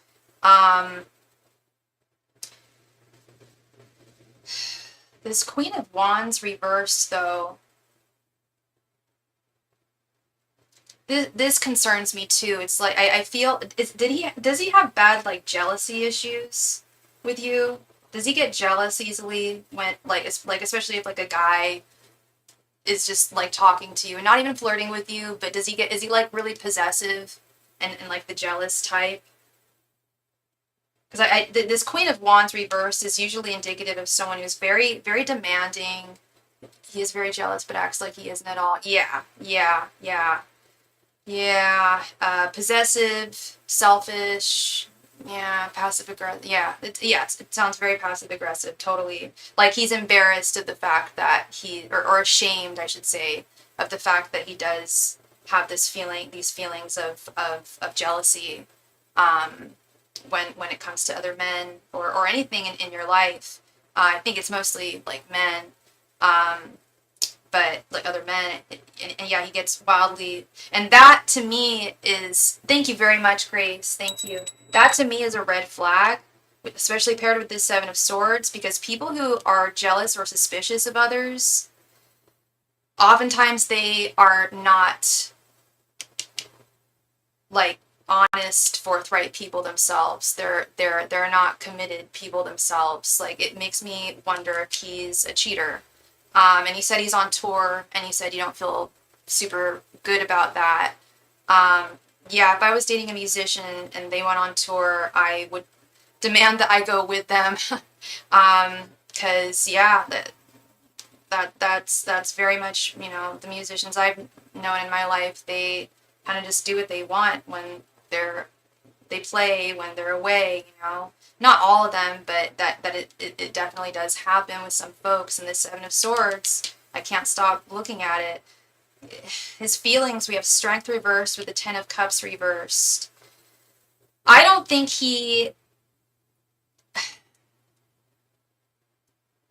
as much as I do believe that he does have affection for you, I don't think he wants something long-term with you. With this Ten of Cups reversed, this Strength reversed is also telling me it's like he's got some negative issues when it comes to love and romance. He's got definitely feelings of insecurity within himself. I think that lends to this jealousy, this Queen of Wands reversed jealousy over here. Yeah, he's definitely got issues there. And I think I almost want to say he's got like a low tolerance or a low threshold for solid, serious, committed romantic connections. I think emotional immaturity is the name of the game here when it comes to Joshua. His intentions towards you, yeah, we got the Four of Wands reversed and the Emperor reversed. Does Queen of Wands represent another woman sometimes? It could, but in this case, I don't think so. I don't think there's another woman, Yara, but I wouldn't be surprised if there's other women.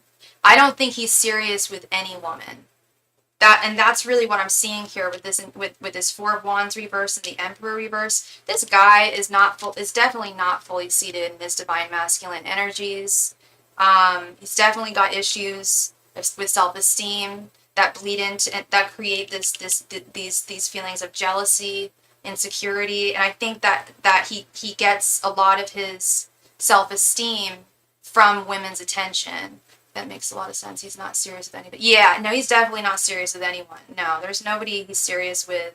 I don't think he wants to be serious with anyone. To be honest, I think that, I don't know how old he is, but all I'm getting, not all I'm getting, but what I'm predominantly getting here is that he's very, very, very emotionally immature, not looking to be anyone's emperor or solid masculine partner right now, not looking to start a committed relationship with anyone. Sadly, not with you, but not with anyone. With this Four of Wands reverse, I feel like he's not done sowing his wild oats. I feel like he's not done. Like I don't want to say he's just a party boy, but I definitely get player energy from him for sure. And some people say, oh, once a player, always a player. I don't believe that. Some people say once a cheater, always a cheater. That I can kind of believe a little bit more. But player, always a player, I don't believe that. However, I don't think that he's ready to rest his laurels at this time. I don't think he's ready to hang that up right now. I really like him. I shouldn't want a relationship with him. I'll try to distance myself from him. It's hard sometimes. I'm sorry, Yara. Yeah, he's really not a good man for you. But I understand, liking someone a lot, even though we know that they're not right for us. I've been there. I have been there. Trust and believe. My heart goes out to you because I have for sure been there. And yeah, it's you already have a history with him.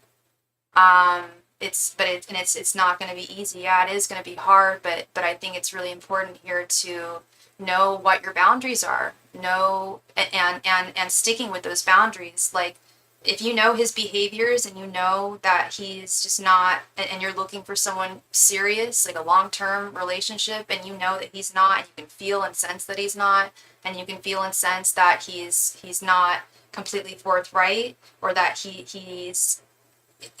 might be sleeping with other women, or has slept with other women, or is not willing to commit, I would definitely lay down the law with him. Just say, hey, like, if you can't meet these requirements of mine, then I shouldn't let you in my life. I can't let you in my life. Should I tell him how I feel and my thoughts about Disney? Yes, 100%. Yes, let him know why. Tell him exactly why you feel like you need to distance yourself from him.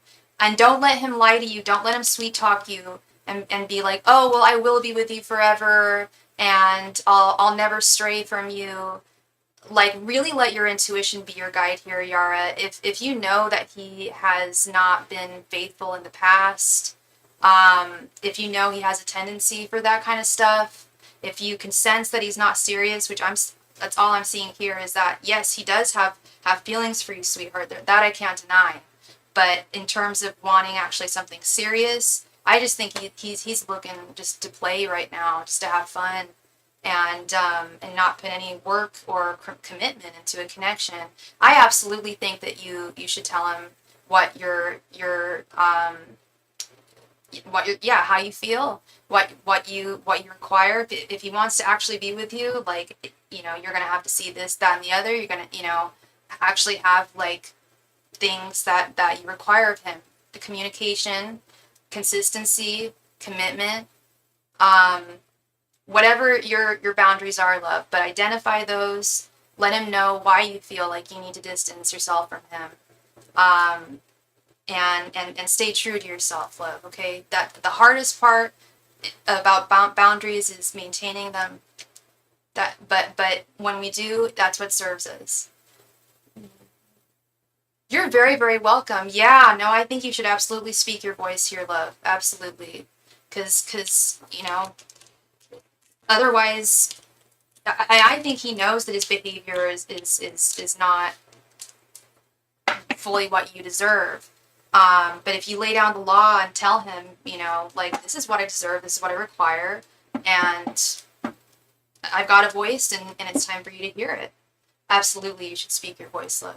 Yeah, yeah. Thank you very much, Yara. I appreciate you a lot, and I hope I brought you some clarity to your situation with him, and you deserve the best. You deserve the very best, and nothing less. Um, Even if you really like someone, sometimes it's just not the right person, right time. You know, you really, yeah. Never settle. Never settle. Oh, thank you, love. You too. Yeah, yeah. And feel free to update me and let me know how that went. When you do talk to him. Um, thank you, sweetheart. All right, Miss Grace. Yeah, I've been in love with a player myself, and it's no bueno.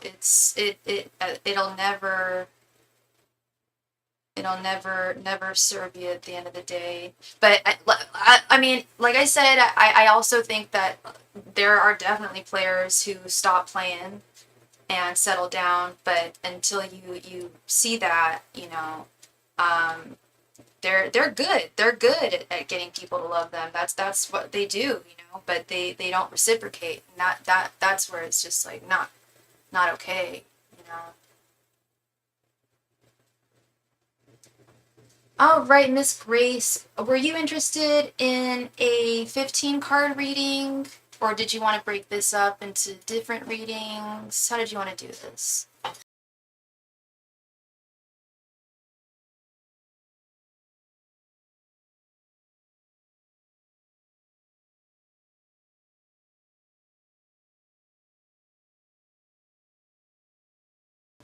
Oh, real quick, while you're letting me know, Grace, I need to go throw some of my laundry into the dryer real quick. I'll be right back. Sorry. Thank you.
All right, and we are back. Okay, what is my future husband's personality like? What will I like best about him?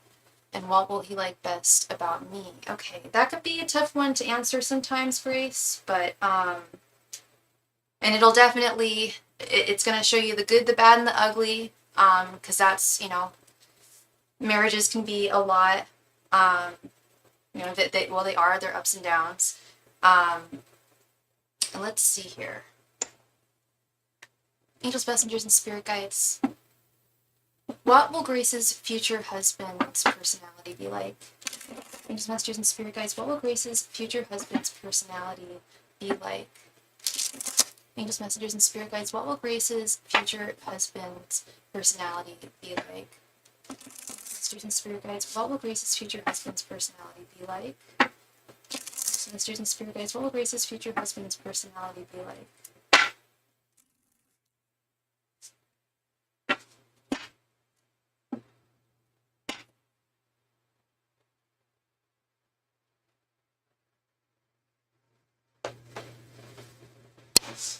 You thought that would be a safe one? Yeah, well, you know, everybody has good and bad. like I was saying earlier, no one's perfect. We've all got our flaws, and we've all got our strengths, you know, so it'll definitely, it'll show if there's, you know, the problematic stuff and the good stuff, okay?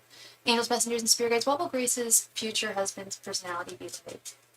Angels, messengers, and spirit guides, what will Grace's future husband's personality be like? Angels, messengers, and spirit guides, what will Grace's future husband's personality be like?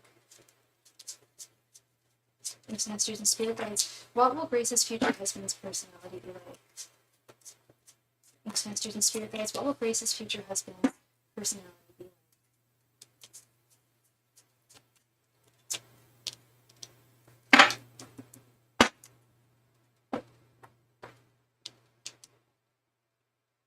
Four of Cups, Seven of Pentacles reversed, Four of Wands reversed, Ace of Wands, and Page of Cups. Okay. Yeah, Ace of Wands. Okay, I see that. All right. Four of Wands reversed. Now that's confusing to me. Okay. So I'm going to be completely honest with you, Grace. Before I turned the cards, and I've never gotten actually this message before, but it is a reality. Not all marriages last. I got a message that you're going to be married more than once. I think you're going to be married more than once. I'm not setting you up for disaster. I'm not saying, oh, when you get married, you're going to get divorced. That's not what I'm saying. But it is a possibility that needs to be considered. I'm not trying to be a negative Nancy here. I'm just seeing this Four of Wands reversed right here in the center. The Four of Wands upright is marriage, is a marriage. It's a happy home. It's a loving home. I don't know how happy of a home it's going to be. It could be indicative of just having issues, possibly at first, with figuring out how to live together, figuring out how to work with one another and do, I call it like the dance of love, when you see like couples that have been together for years and years and years, and they just, like, it almost looks like a ballet when they're just, like, you know, working around the kitchen or doing, like, they know, like, almost each other's steps and each other's habits. And it might be hard, a little bit difficult establishing that at first. I do see him being the type of person to definitely move things quickly. I feel like he's going to be a fire sign, but don't quote me on that. But I do feel like it's going to start off really, really hot and heavy, really, really intense. And I also think that you are going to have a child with this person. So I certainly hope you guys stay together. I really do. But the Ace of Wands is very much a card of new life, like a child, like a fertility sign, fertility card. The Seven of Pentacles reversed. I hate to say it, but I want to get some clarification. I hope it doesn't mean what I think it means, but so let me see. Yeah, Seven of Pentacles reversed.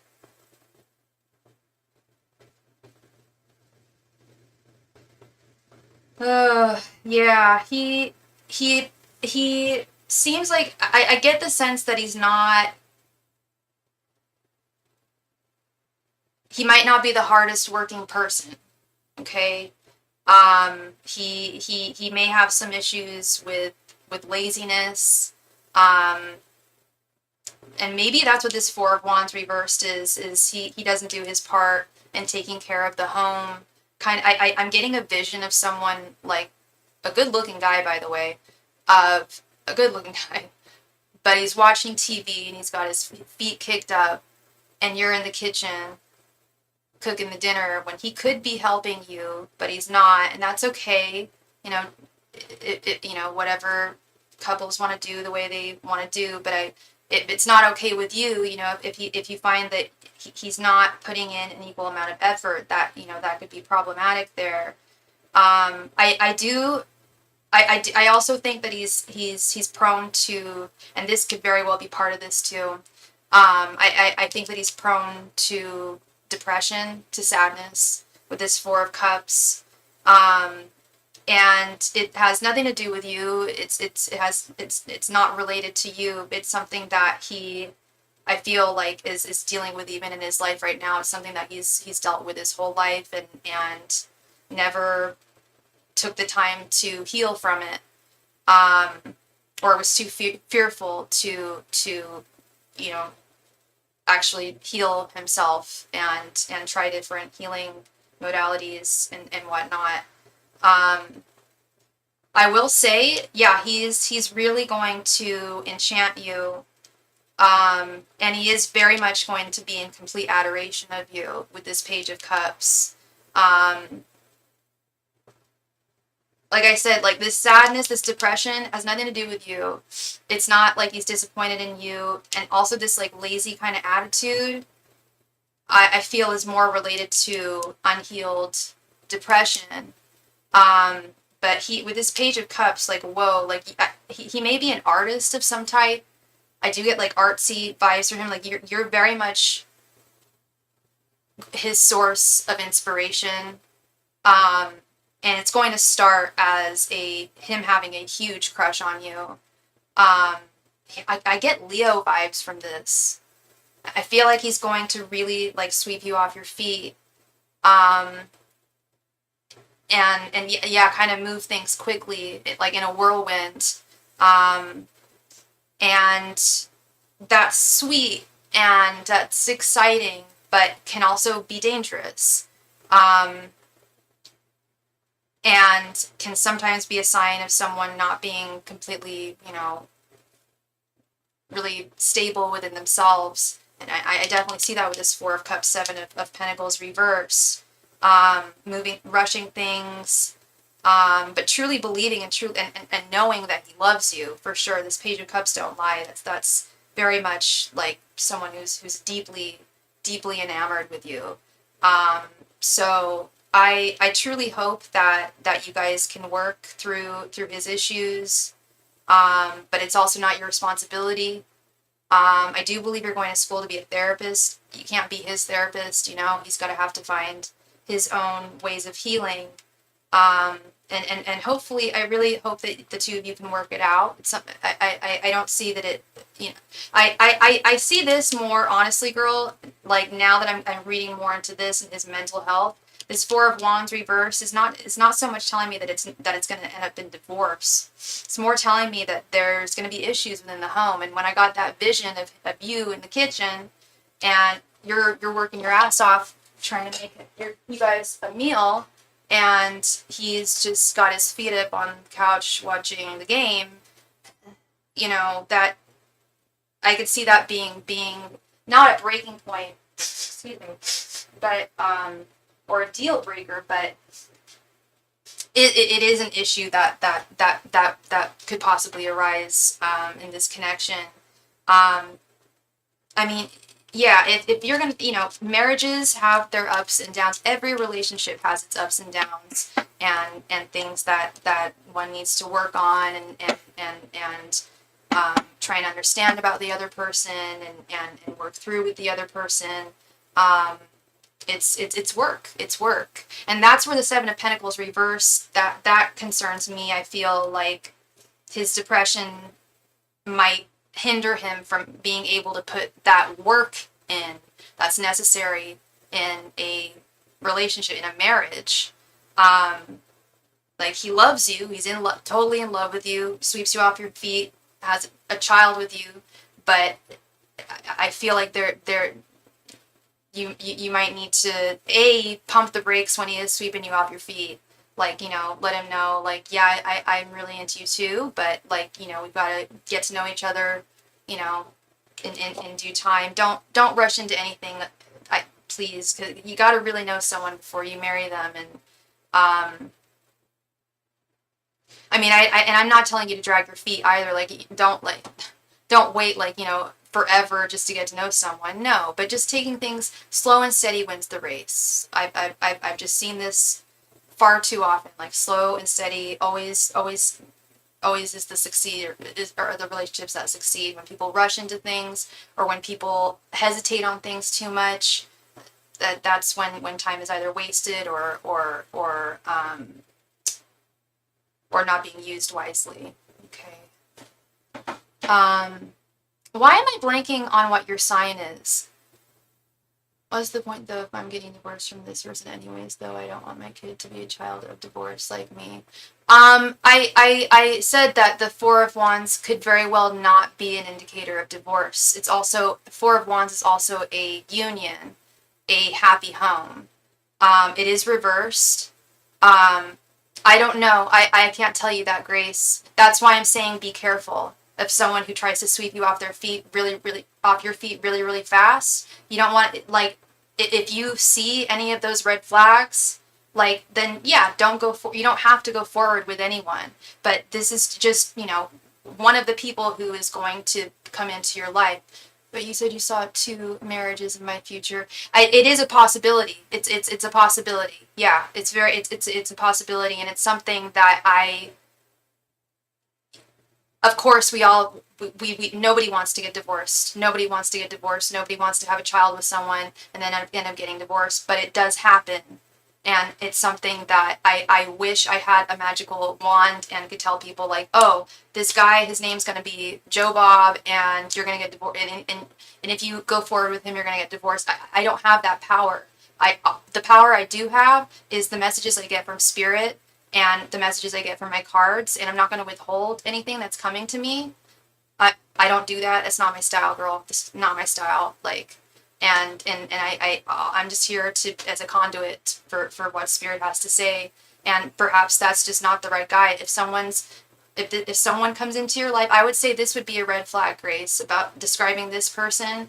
If somebody comes into your life and tries to sweep you off your feet, like, really fast, and rushes into things, and they have a tendency for depression, and they're not very hardworking, that'll be your sign, like, oh, this is the guy that Sophie warned me about. I shouldn't go forward with him. That's what I mean by taking things slow and steady. But yeah, no, what is the point of getting divorced? No, but I totally understand that, but nobody goes into a marriage thinking that, but, and especially if people really rush things and you don't really know someone. So that's why it's good to just take things slow and steady. What will I like best about him? Okay, what I like best about him. Angels, messengers, and spirit guides, what will Grace like best about her future spouse? Angels, messengers, and spirit guides, what will Grace like best about her future spouse? Angels, messengers, and spirit guides, what will Grace like best about her future spouse? Angels, messengers, and spirit guides, what will Grace like best about her future spouse? Angels, messengers, and spirit guides, what will Grace like best about her future spouse? Angels, messengers, and spirit guides, what will Grace like best about her future spouse? Angels, messengers, and spirit guides, what will Grace like best about her future spouse? Angels, messengers, and spirit guides, what will Grace like best about her future spouse? Angels, messengers, and spirit guides, what will Grace like best about her future spouse? Angels, messengers, and spirit guides, what will Grace like best about her future spouse?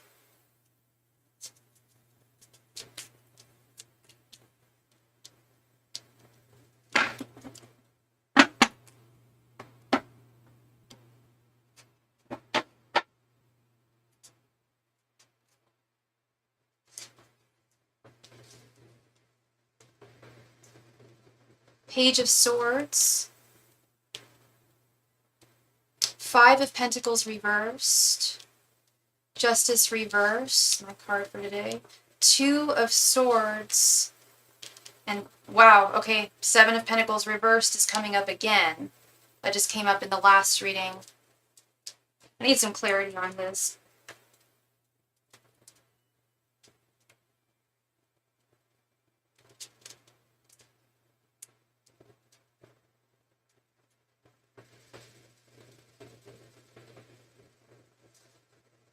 Interesting. Okay, so I needed some extra clarity on this set, because if it comes up twice, very, very significant. So this Seven of Pentacles has come up again. This may not be, I'm not gonna lie, I had that vision of a guy with his feet up on the couch and you in the kitchen, and maybe that's not a problematic thing. Maybe that won't be a problematic thing. But what I am seeing is, it's definitely someone who is impatient in love. And that to me is showing me that rushed energy that I was getting of sweeping you off your feet very, very quickly, and I said that can be exciting, that can be, you know, enchanting. You know, it's in, you know, a lot of romance movies and stories. Do I see it? Do I think it's a successful thing? From my experience reading for people over the past 5 years professionally, almost 6 now, no, when people rush into things, it can often lead to some disasters. Not always though. Not always. I have seen some successful couples who, it was like when they knew, and they went for it. And I think that might be something. But I asked, what will I like best about him? Why is that coming through? I'm explaining the Seven of Pentacles reverse is someone who rushing things. And I said that there is something alluring about being swept up off one's feet romantically, in a fast way. It's definitely romanticized in films and books and whatnot, in romantic stories. I think that is a dream that a lot of girls have, a lot of women and possibly men, of being swept off of their feet romantically. And that's, I mean, it came through twice, Grace. So that's why I'm getting to the bottom of this. Like, it wouldn't just show up twice, especially in this reversed form, for no reason. These cards, I'm sorry, these cards don't just show up for no reason. If they did, I wouldn't be doing this right now at all. Wouldn't have been doing it for years. Each card has a reason. This Two of Swords is telling me that there's something mysterious about him. And I don't know how you feel about people having mystique about them, or kind of being mysterious, but I do feel like he has that energy. And I just see, I see and feel you. I don't want to say like blindly falling for him, but I do feel like perhaps that depression that we saw earlier, he could very well hide that for a while. But I also feel like with this Two of Swords, it's definitely, well, it's weird because we have Justice reversed right next to it. I was going to say because the Two of Swords is also an indicator, a signifier of balanced harmony, harmoniousness, things that are balanced. But it's also, you know, under the moonlit sky. It's it's in the dark of night, with one blindfolded. So there is a level of things being concealed, which is, I think, very easy to do when people do move fast. I think this is really just a warning to take things very slowly with this next person, because it could very well result in some kind of imbalance, some kind of injustice, something being concealed from you that you wouldn't be happy with if you had found out.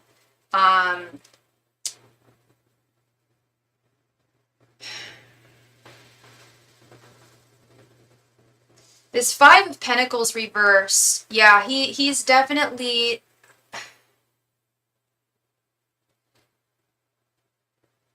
I feel like he's definitely going to make you feel very, very loved. Very loved. Very appreciated. Like, and I feel like you're really going to open up to him about things. I hope that he does the same for you. But the Five of Pentacles reverse is actually quite lovely energy. Because the Five of Pentacles upright is feeling left out in the cold, feeling abandoned, feeling unloved. When we see it in its reverse form, it's the opposite. Things are turning around, feeling as if he is almost like a savior towards you. And providing you with love and a homestead and with what you guys want in this life together.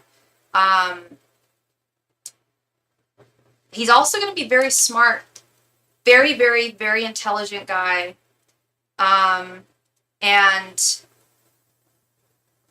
very much like very similar ways of similar beliefs. He's going to hold similar beliefs to you as you,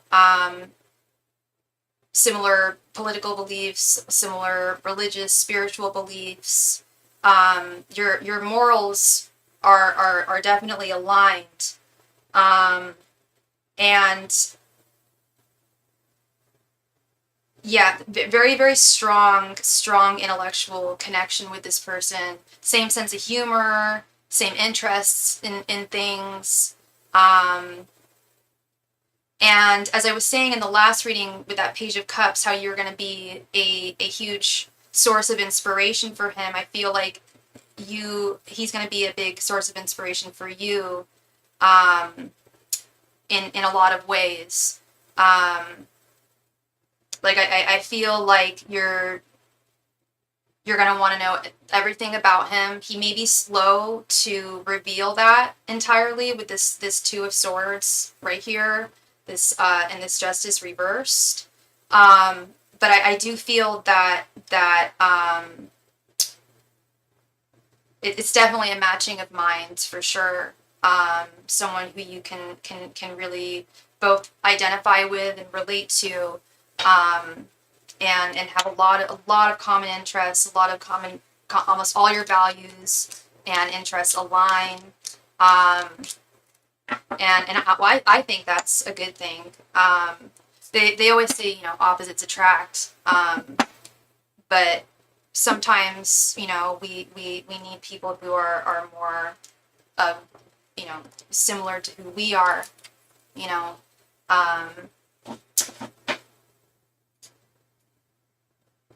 Yeah, I've actually been thinking about that one a lot lately, like how they say opposites attract, and it is true, but yeah, there's definitely some similarities that need to be shared as well. I think. What will he like best about me? Okay. Hey, Matt. Yes, I sure am, my friend. Sorry, hold on one sec.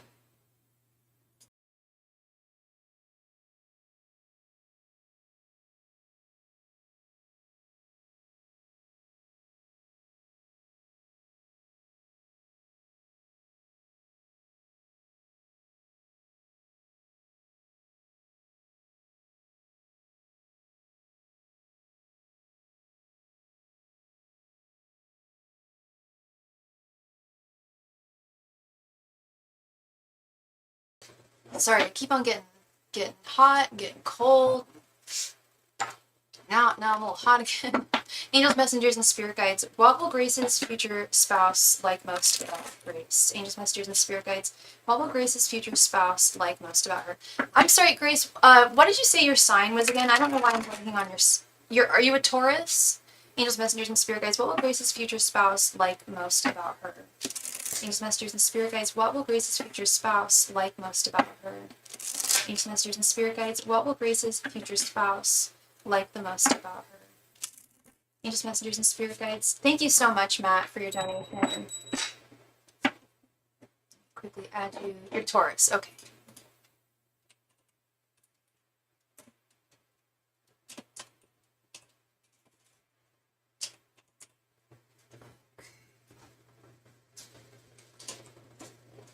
Angels, messengers, and spirit guides, what will Grace's future spouse like the most about her? Angels, messengers, and spirit guides, what will Grace's future spouse like the most about her? Angels, messengers, and spirit guides, what will Grace's future spouse like the most about her? Angels, messengers, and spirit guides, what will Grace's future spouse like the most about her? Angels, messengers, and spirit guides, what will Grace's future spouse like the most about her?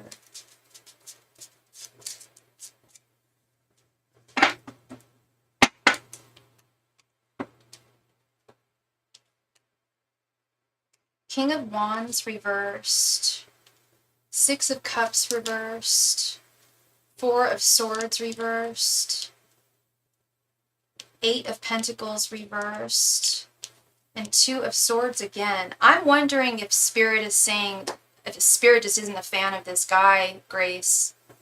I'm going to be honest, because that came to me just as, like, before I even turned the cards. I was like, I'm really, like, from your Spirit guides, I'm not getting a huge appreciation for this person from them. In terms of what he likes about you the most, I really don't like what I'm seeing. I see someone who has, and I talked about this earlier, people who try and, Spirit just isn't a fan of me. Apparently none of my readings have been positive. No, Spirit's definitely a fan of you, Grace. That's not the case. Spirit, your Spirit guides are always aligned with you. If you, I mean, and you don't have to believe that if you don't want to, but I know it's true. I've never, ever done readings for a single person on this planet, and I've given, I don't know how many people I've read for in my life, Grace. A lot. We have to be into the thousands at this point. I have never, ever met anyone's Spirit guides who were not a fan of theirs. They want what's best for you, and they want you to be on the best path. And the truth is what they, and if they conceal the truth, then that's only going to do you a disservice. Does that make sense? They're not going to say, if he doesn't appreciate, if he's not appreciating you for all that you are and all the good that you are, then he's not worthy. Because what I'm seeing here is someone, and I talked about this earlier when we did your mediumship with your Nana, and that was from your Nana directly, not just your group of Spirit guides, but your Nana, that there are people out there who can, most people, they don't have to be spiritual people, they don't have to be, on the level like that. They can sense people's energetic vibrations, and if they can sense that someone doesn't feel that they truly love themselves or and doesn't appreciate themselves, this is what I'm getting is someone taking advantage of your good grace, your good graces, and not seeing you for the strength, not seeing the strength that you have within you, or seeing a weakness in you. This King of Wands reverse, this is someone seeing a weakness in someone. And maybe that is something that this spouse appreciates. Maybe he feels like he can help you. That's also another side of the coin here. When I'm seeing this King of Wands reversed, when I see this Six of Cups reversed, this is Six of Cups reversed is one's childhood trauma, one's childhood traumas, and I don't want to say he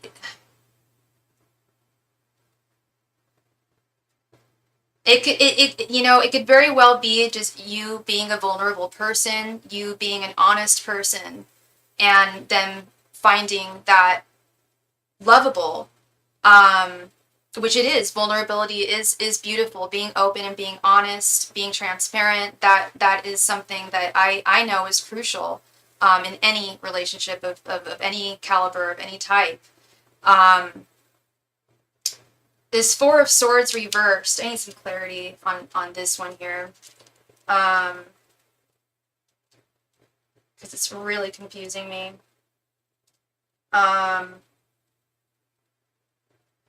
Okay.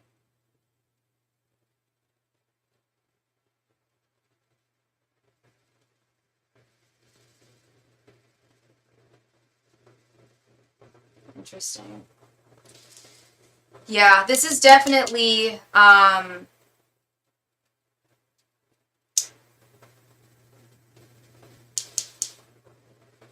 don't know how deeply you meditate on things before you go forward with them.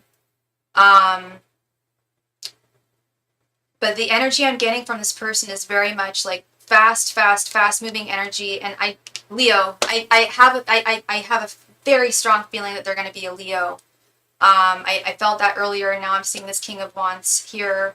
But I feel like they're going to want to move things really quickly, and that's up to you whether you want to go along with that or not.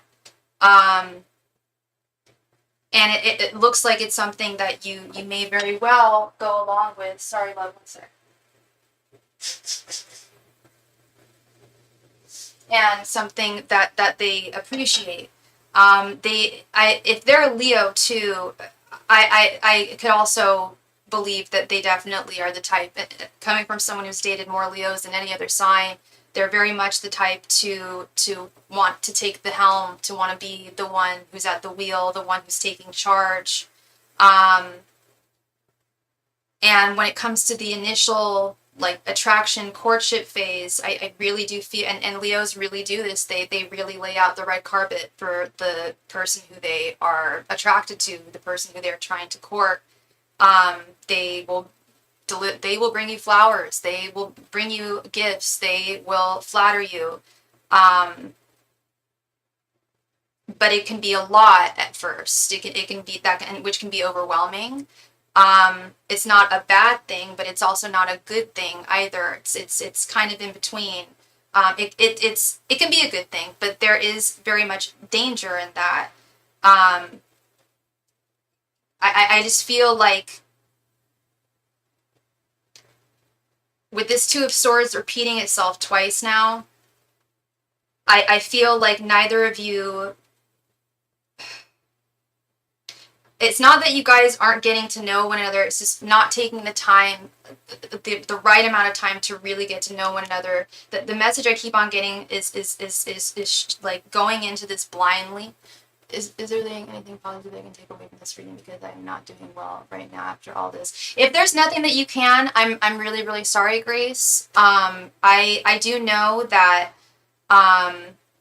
tarot readings are not, I'm not a soothsayer. That's not what I'm here for. I'm not here to tell you something that's just going to lift your spirits up. I've never done that.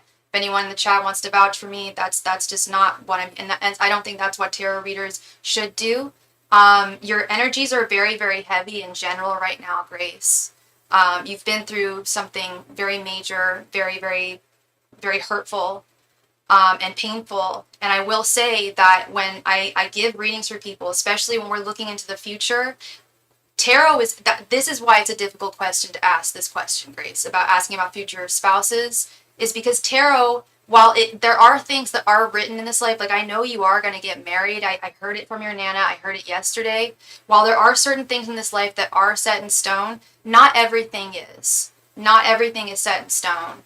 And tarot is really about picking up current energies. And if we keep on getting these same cards, like this Two of Swords, this Seven of Pentacles reverse, it could be Spirit just saying, Grace, right now, you shouldn't be focusing on marriage. You should be focusing on being able to look in the mirror and say, I love Grace Haven. I love myself. I don't know what to tell you, Grace. I'm really sorry that you're hurting. I truly am. My thoughts and love and light are with you. But I also can't stray from my messages. I never will. I'm not going to stray from my guides. I'm not going to stray from your spirit guides. I'm certainly not going to stray from your Nana. I'm not going to stray from Spirit. I'm not straying from tarot. I would be a phony.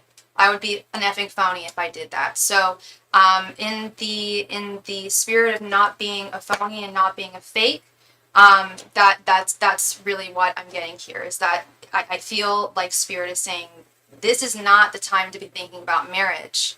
Like it's not the time that the time to think about marriage is when you can finally look at yourself in the mirror and say, I love myself, and I don't need anyone's validation to feel that way about myself. I don't need someone else to tell me that. I don't need anyone to tell me that, because my love is unconditional from within me, and I will radiate that, and that's when I will be ready for love. But if you don't get to that point, Grace, then you very well might end up with someone who just takes advantage of the fact that you haven't fully healed, that you don't love yourself, and takes advantage of that. This King of Wands reversed, that's the very definition. That's the manipulator, someone who's manipulating. And you're not a manipulator. As far as I can see, I don't sense any manipulation in you. But we also have this Eight of Pentacles reversed, which is not putting in the work, and you've got to put in the work. If you want the happy marriage that you deserve, and you absolutely deserve in this life, then you do have to love yourself. That is crucial. I've never seen a successful, happy, romantic partnership with someone who didn't love themselves.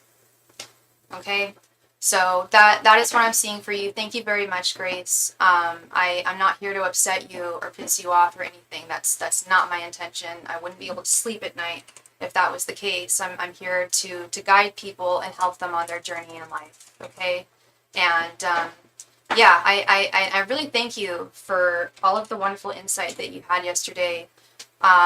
In when I was giving other people readings, you had such wisdom. And you definitely are very, very self-aware.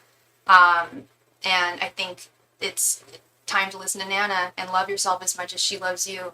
You've got to love yourself, okay? I haven't heard you say that once. Like, I have spoken, I've given readings to people and they'll insist that they love themselves. I don't know what to say. Like, that's all I have to say. Thank you very, very much, Grace.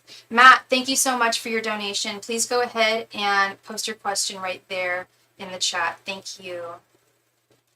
And I need to go grab, oh no, I got that. I need to hydrate. That's what I need to do.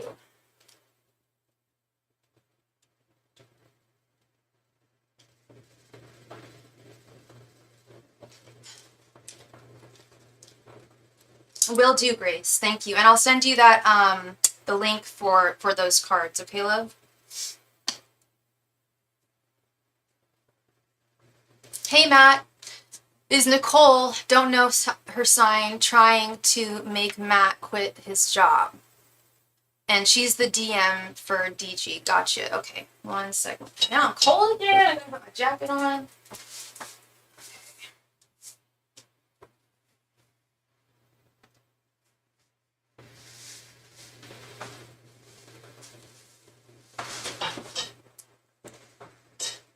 She spends her days putting out fires. I don't think she likes me. What do you mean she spends her days putting out fires? I mean, obviously not literally, but like you know, like actual issues, or is she kind of causing the fires?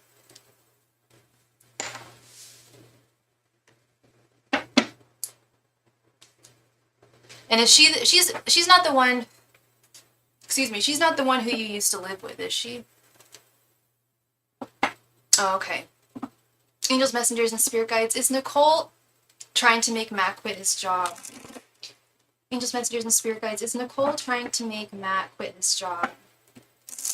Angels, messengers, and spirit guides. Is Nicole trying to make Matt quit his job? Angels, messengers, and spirit guides. Is Nicole trying to make Matt quit his job? Angels, messengers, and spirit guides. Is Nicole trying to make Matt quit his job? Angels, messengers, and spirit guides. Is Nicole trying to make Matt quit his job? Angels, messengers, and spirit guides. Is Nicole trying to make Matt quit his job? It's pretty nefarious. Angels, messengers, and spirit guides. Is Nicole trying to make Matt quit his job? Choose the manager. And she walked out because of Nicole. So did Marissa last week and Lisa. Anna hired me and Nicole doesn't like that. Okay. So yeah, so Nicole and Anna have some kind of beef. Angels, messengers, and spirit guides. Is Nicole trying to make Matt quit his job? Angels, messengers, and spirit guides. Is Nicole trying to make Matt quit his job?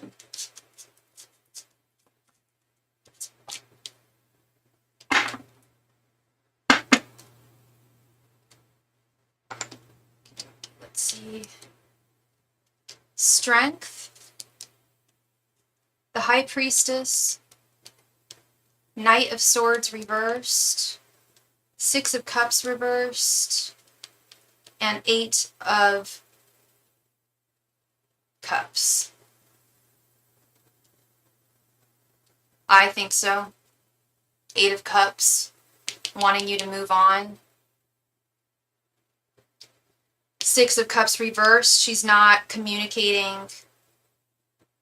She's not communicating her, yeah, it sure feels, yeah, and you feel like she doesn't like you or she has issues with you. Yeah, and she's not communicating it. Yeah, there's no fondness. She's not communicating it though. Yeah, with the Six of Cups reversed. This Knight of Swords reversed. She's definitely, not in a good headspace. Let's put it that way. She's not in a good headspace. Likely should not have the position that she has. And yeah, I mean, she can't fire you because you haven't, there's nothing that she could fire you for. Legally, you do your job, you do a good job. Oh, totally, yeah. The job has definitely gotten to her, 100%, 100%. And yeah, she wants you to strike out on your own, this High Priestess. But it's also, again, with this energy of concealing things, not communicating things. Like she's not saying, oh, you're doing a bad job, or you need to improve on this, or this, that, or the other, because there's nothing there. It's just like she's not thinking right. She's definitely not thinking right with this Knight of Swords reverse, and she's, yeah, definitely like boss bee energy with the Strength card. No feedback whatsoever. Those are the worst. Honestly, that's the worst. I've talked about that many a time on my channel. I was talking about that not too long ago with my best friend who just started a new job.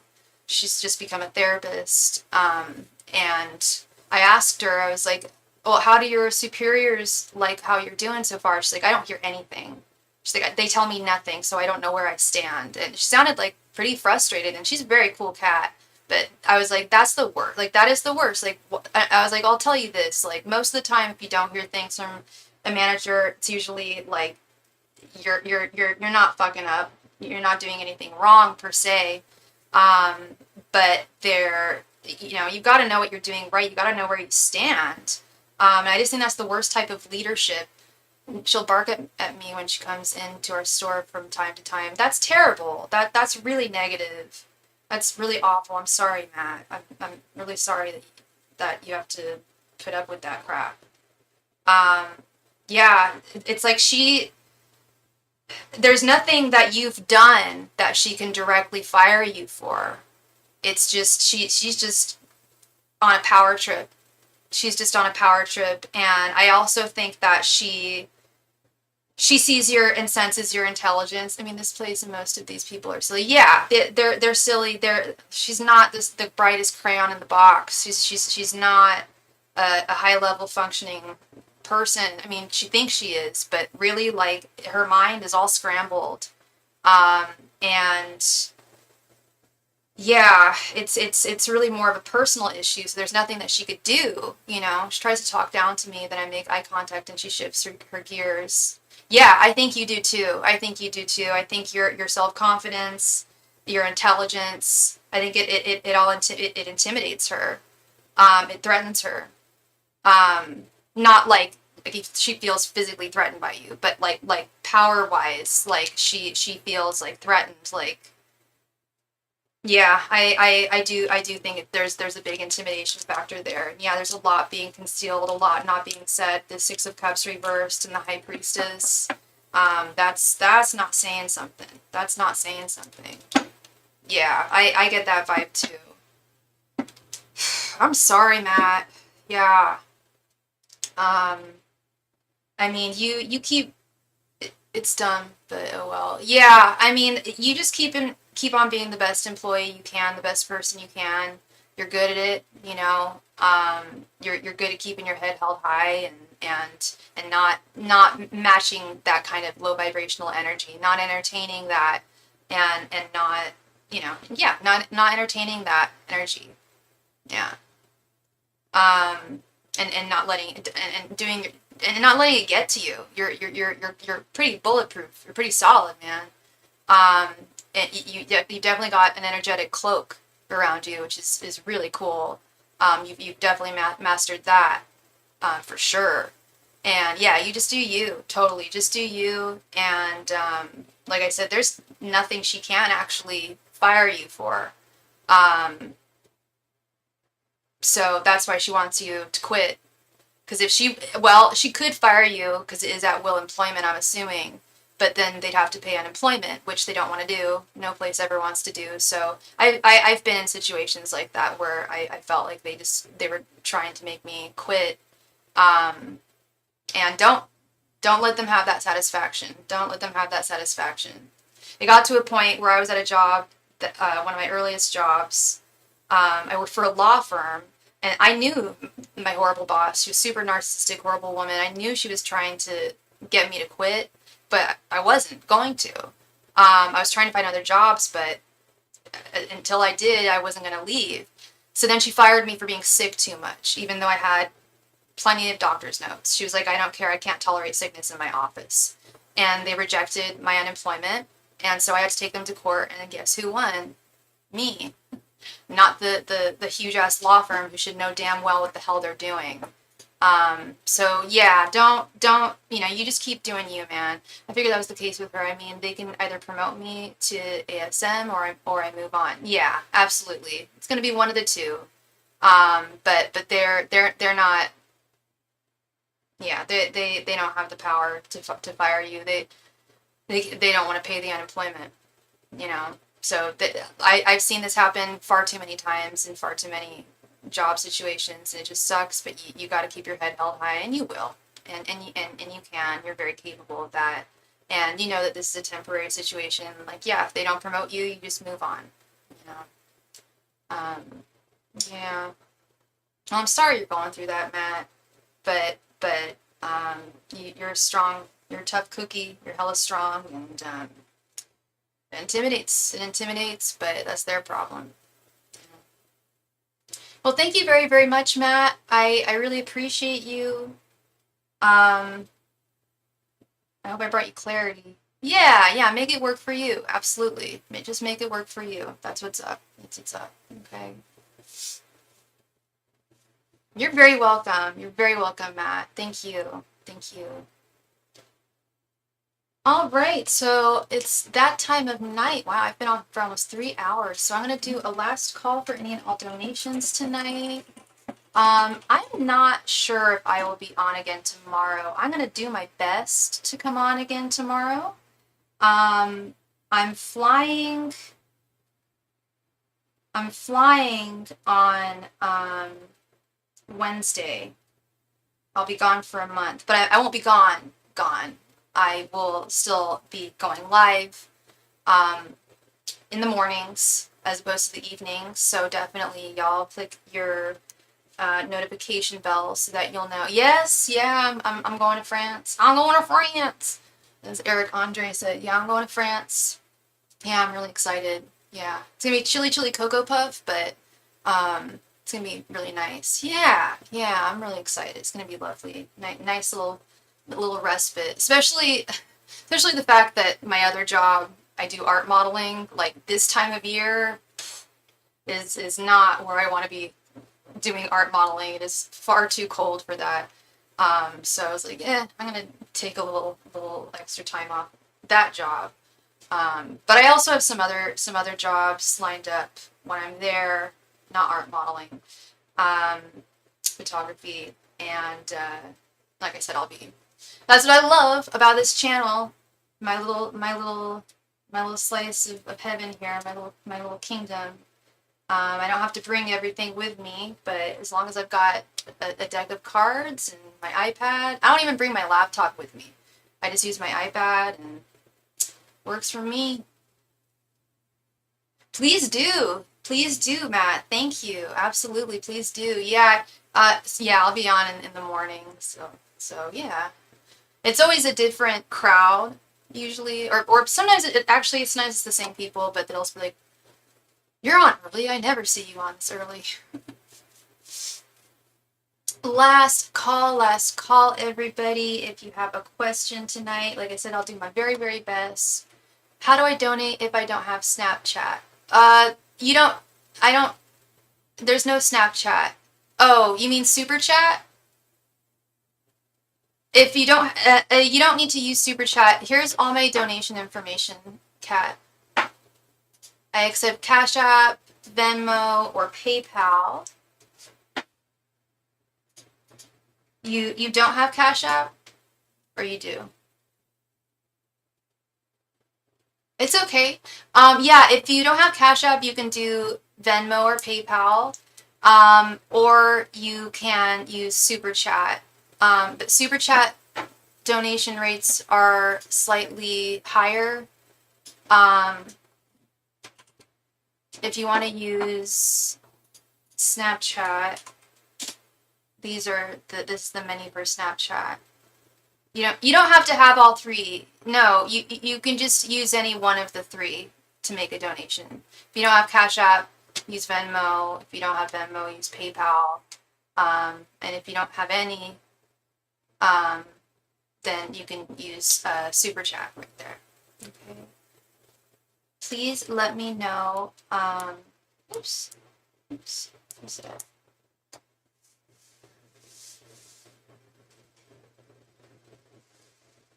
I'll give you a couple minutes if you want to make a donation tonight. And hello, I don't even think I said hello to you, Kat. Hello, Kat. Hope you're doing well tonight.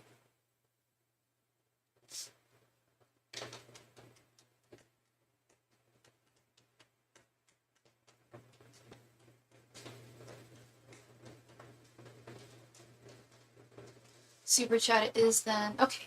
All right, love.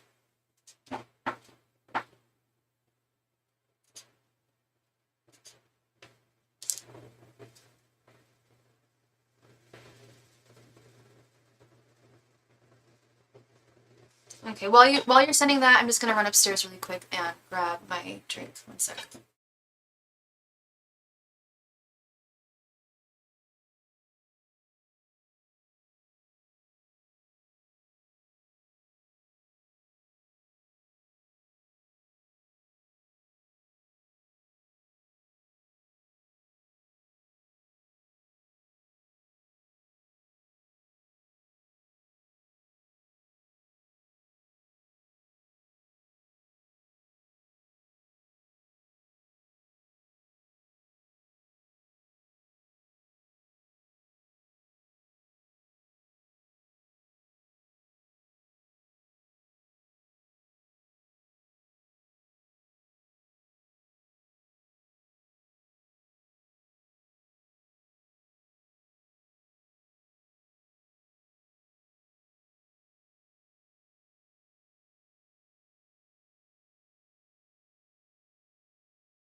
All right, and we are back.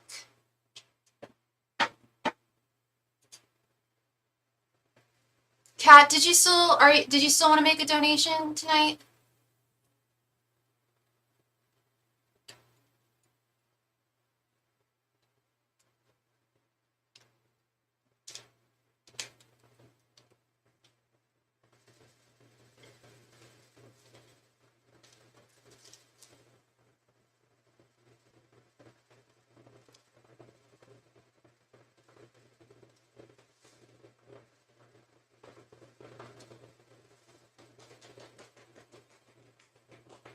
Kat, are you still there? And did you want to still make a donation? Please let me know. Give it another minute, okay?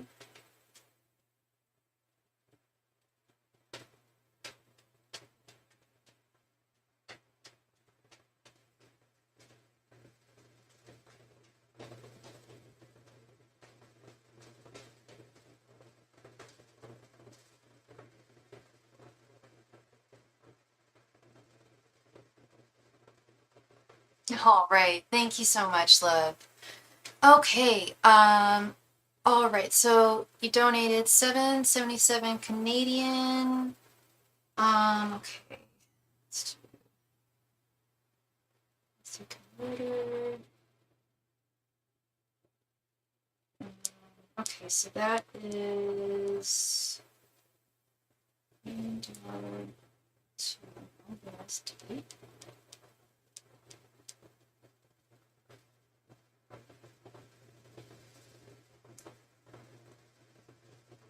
Okay, so that comes to 554 USD.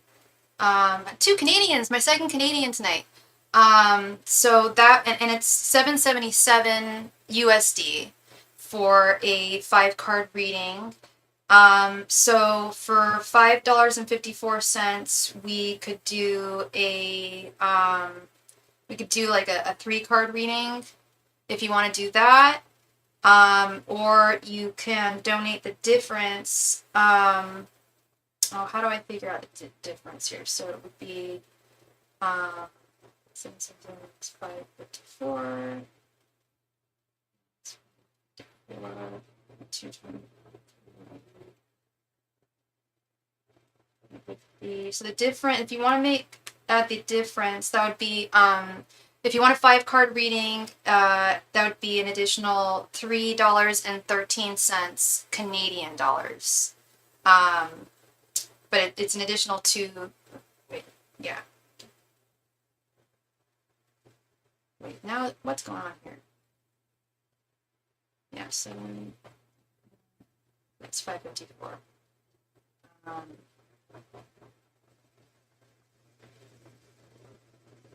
Thank you very, very much, love. Thank you. So let's see how much that comes to. 77. Thank you, sweetheart. And thank you for your patience. I appreciate it. Okay, so that comes to $9.11 in USD. So we could do like a 7-card reading if you would like. Got a couple extra cards there.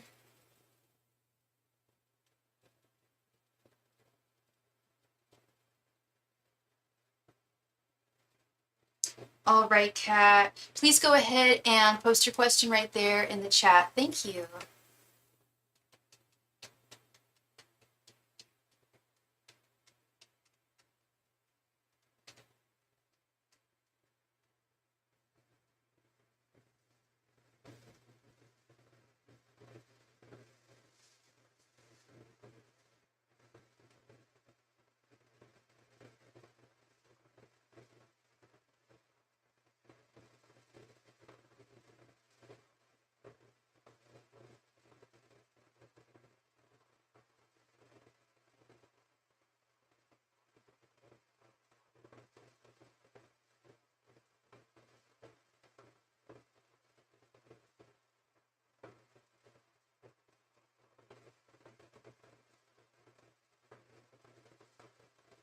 Ooh, the new man in your life. Okay, okay. What's his name?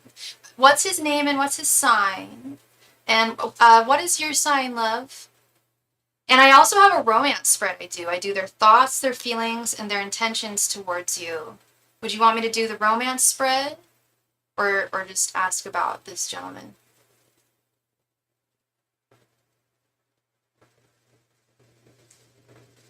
Romance blossoming in the air.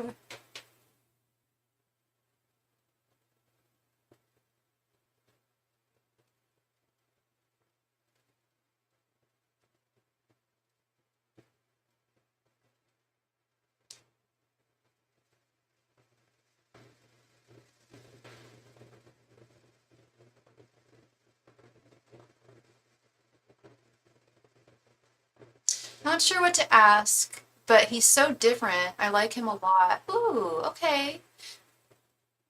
Okay, I just need to know what his name is, hun. And what is your sign? And do you know what his sign is?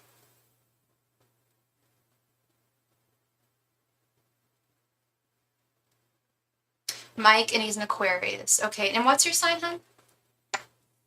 Angels, messengers, and spirit guides.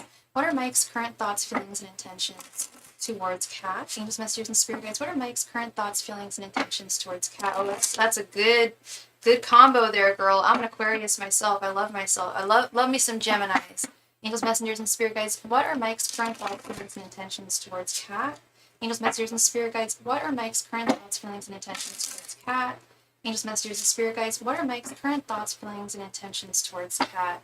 Although, when I've dated other Aquarius dudes, I found that they're very, very difficult. But it could just be because I'm an Aquarius as well. So I'm hoping this guy isn't difficult. Angels, messengers, and spirit guides. What are Mike's current thoughts, feelings, and intentions towards Cat? Angels, messengers, and spirit guides. What are Mike's current thoughts, feelings, and intentions towards Cat? Angels, messengers, and spirit guides. What are Mike's current thoughts, feelings, and intentions towards Cat? Angels, messengers, and spirit guides. What are Mike's current thoughts, feelings, and intentions towards Cat? Angels, messengers, and spirit guides. What are Mike's current thoughts, feelings, and intentions towards Cat? Angels, messengers, and spirit guides. What are Mike's current thoughts, feelings, and intentions towards Cat? Angels, messengers, and spirit guides. What are Mike's current thoughts, feelings, and intentions towards Cat?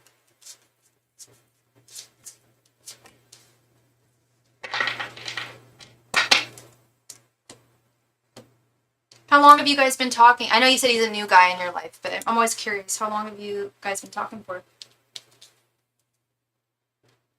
Knight of Pentacles. The Empress reversed. Eight of Swords. The World reversed. Ace of Cups. King of Wands. And Eight of Pentacles reversed. Oy vey, okay. This is not. Sorry, I didn't mean to say that. It's a little bit of an oy vey situation, but it's not the worst. It's not the worst. There's definitely potential here.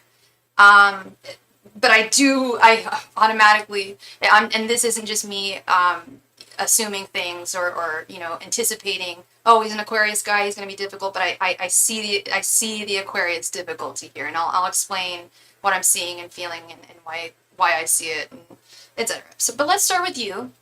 We have your general energies with this Knight of Pentacles. Yeah, you feel like, yeah, he's definitely unlike anyone you've ever met before.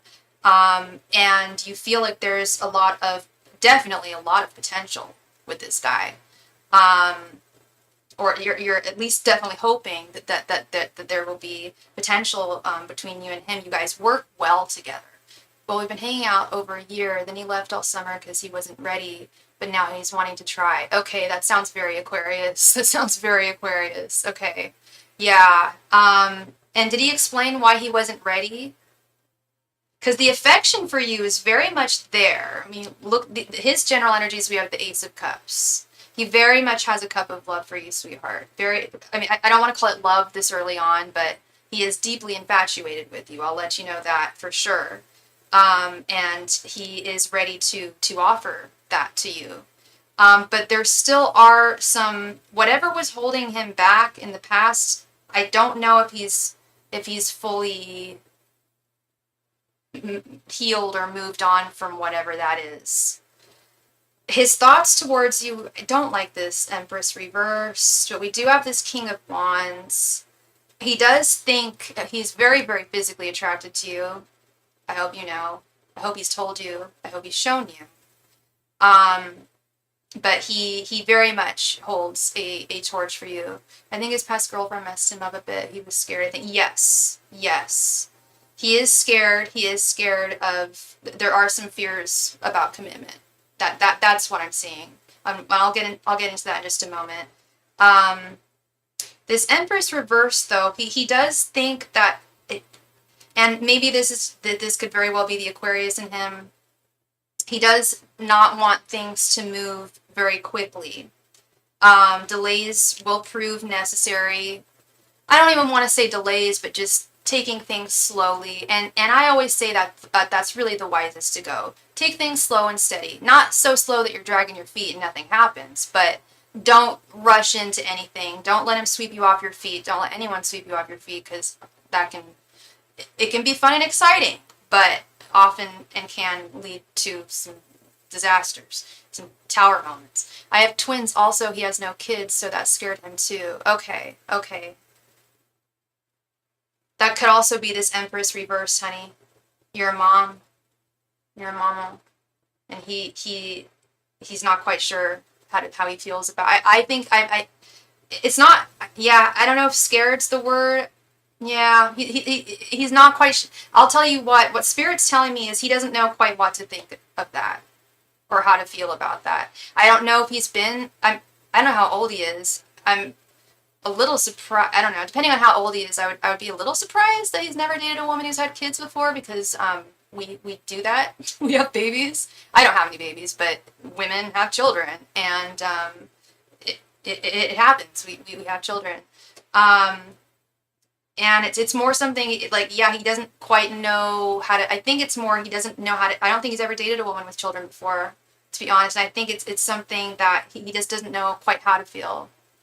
He said he doesn't want to hurt us. That makes sense. That makes sense. Yeah, he also doesn't want to come into your life, you and your children's life. I don't know how old your children are.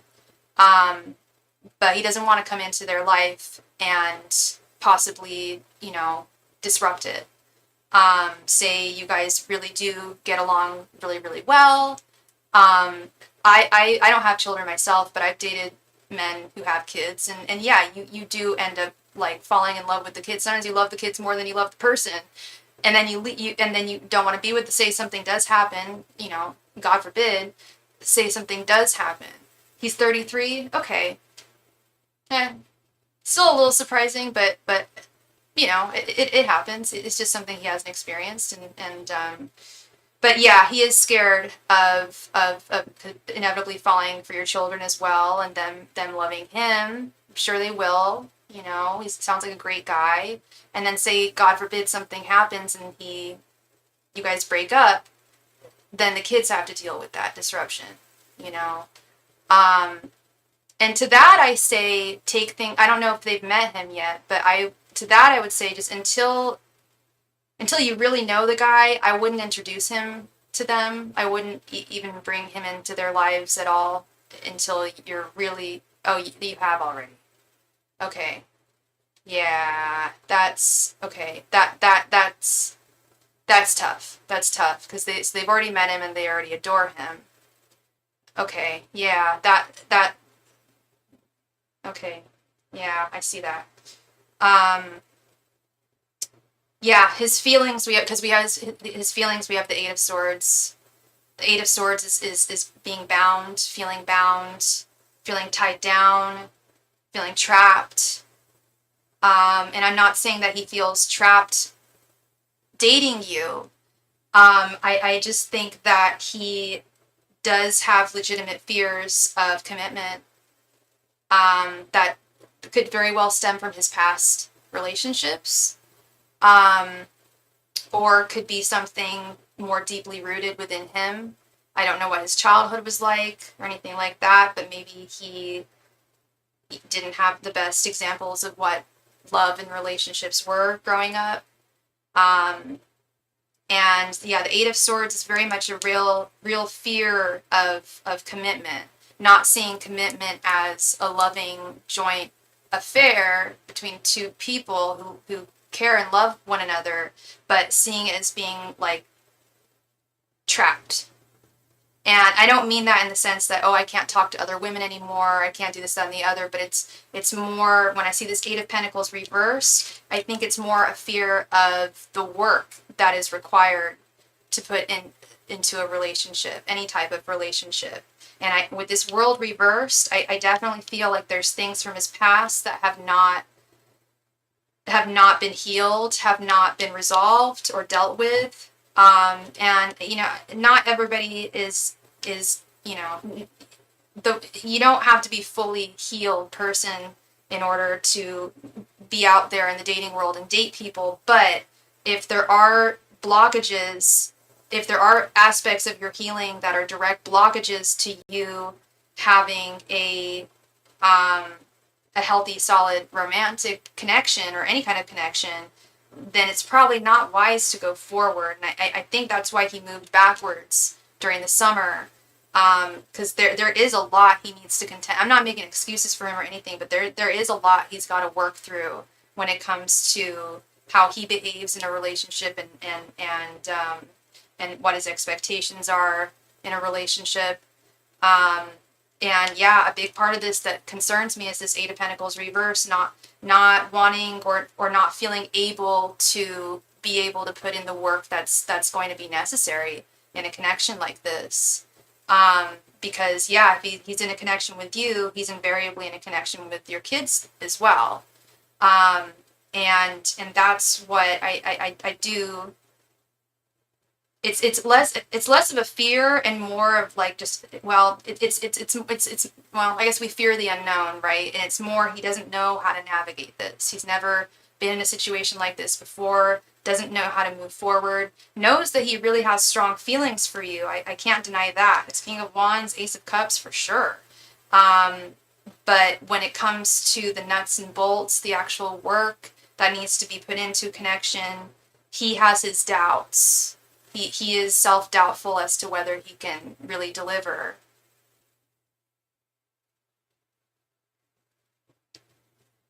And this is, I would have to, I truly believe this is something that comes from his past, something that has not been fully resolved yet. And like I said, I'll repeat it again, you don't need to be a fully healed person in every aspect of your being to be in a romantic connection with someone, but if it has to do with your perceived inability to put in the work, then that's something that should have been resolved and should be resolved before taking any serious steps forward here.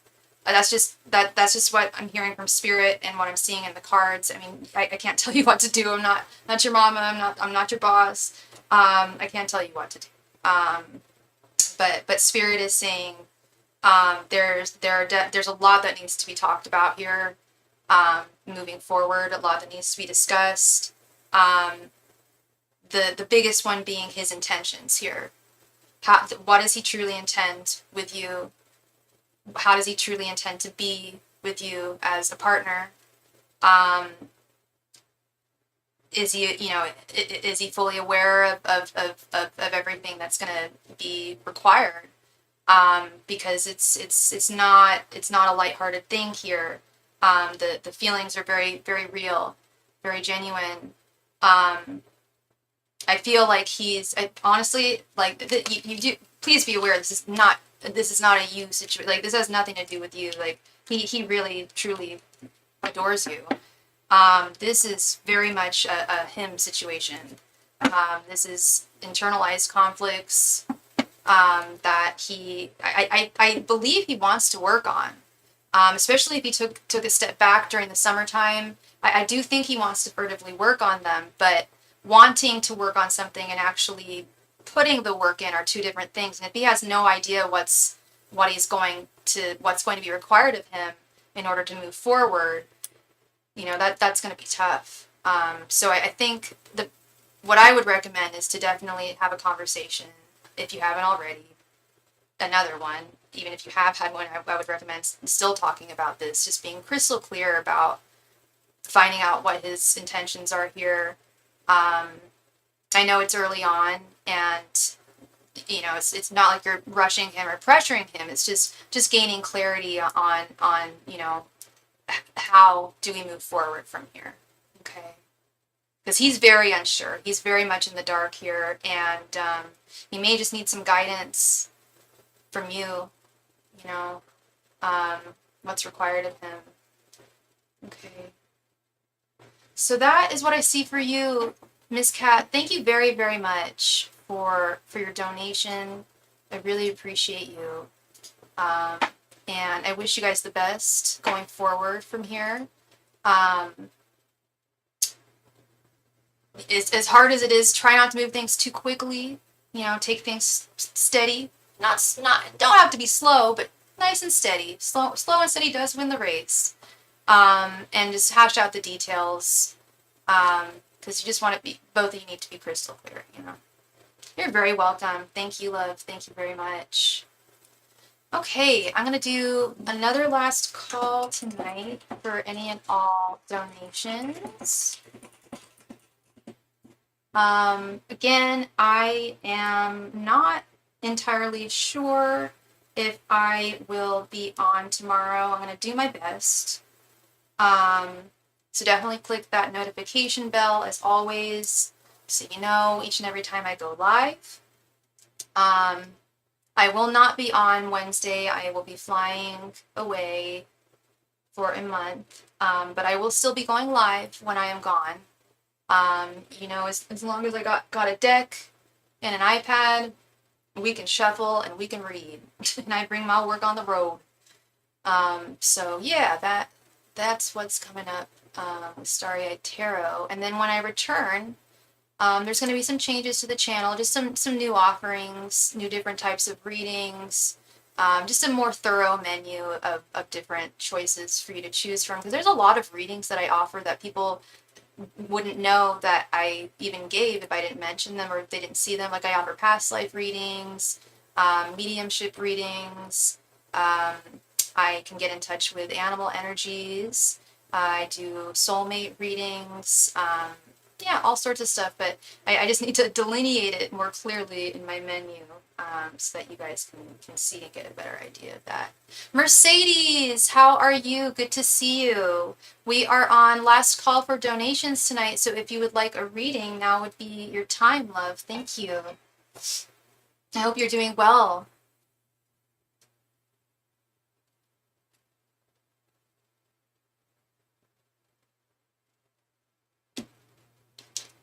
Hi.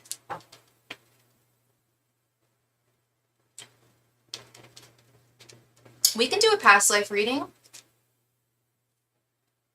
I'm doing great. Thanks for asking. Yeah, we could do a past life reading. It doesn't cost anything extra, at least not at this time. It's just in the general questions category. Yeah, we can find out. I mean, because we have many past lives. I'm sure. Well, so I've been told from my guides. We have many past lives, and if we ask to illustrate one, they're going to illustrate one that is going to be the most relevant to your life at this time.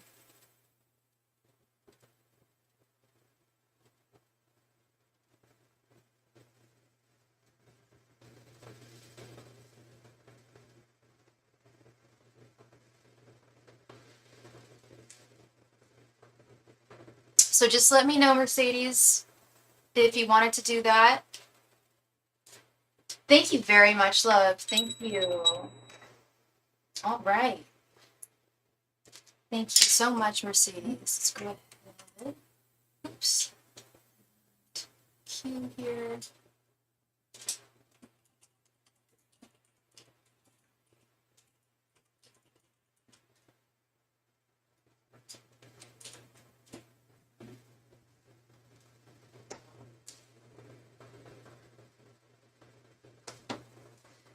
Angels, messengers, and spirit guides, please illustrate a past life. One of Mercedes' past lives. Angels, messengers, and spirit guides, please illustrate a relevant past life for Mercedes.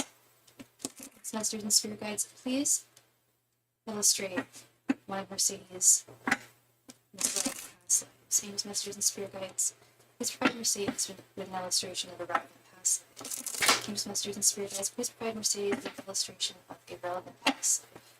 Angels, messengers, and spirit guides, please provide Mercedes with an illustration of a relevant past life. Angels, messengers, and spirit guides, please provide Mercedes with an illustration of a past life. Angels, messengers, and spirit guides, please provide Mercedes with one of the most important past lives. Angels, messengers, and spirit guides, please provide Mercedes with one of the most important past lives. Angels, messengers, and spirit guides, please illustrate one of Mercedes' most important past lives. Angels, masters, and spirit guides, please illustrate one of Mercedes' most important past lives. Each masters and spirit guides, please illustrate one of Mercedes' most important past lives. Each masters and spirit guides, please describe one of Mercedes' most important past lives. Each masters and spirit guides, please describe one of Mercedes' most relevant past lives. Each masters and spirit guides, please describe one of Mercedes' most relevant past lives. Each masters and spirit guides, please describe one of Mercedes' most relevant past lives. Each masters and spirit guides, please provide Mercedes with one of her past lives. Each masters and spirit guides, please provide Mercedes with one of her past lives. Each masters and spirit guides, please illustrate one of Mercedes' past lives. Each masters and spirit guides, please describe one of Mercedes' past lives. Ooh, and we can see if you were a boy or a girl, because you know that we're different genders in different lifetimes, right? Which totally makes sense. So we can get a perspective on what it's like to be both genders, you know. I do think there's certain people in this world that may have been born a man in every single life. I'm not going to name names. I'm not going to get political. Oh my god, I definitely yeah, and maybe there's some women too who have only been women, but I find that very rare, at least from my experience. But let's see what we got here. We got 2 of Swords, and then I'll get my vision as well as we're seeing if we're going through this. 9 of Swords reversed, the Lovers, 6 of Cups. I'm already getting something really interesting here. 8 of Pentacles reversed. 4 of Wands reversed. Justice. The Chariot reversed. Death reversed. Ace of Swords. Knight of Swords. King of Wands. Page of Pentacles. King of Cups. And 5 of Swords. Very interesting. So, okay, give me a moment here. I'm getting my I'm getting a vision here. In one moment.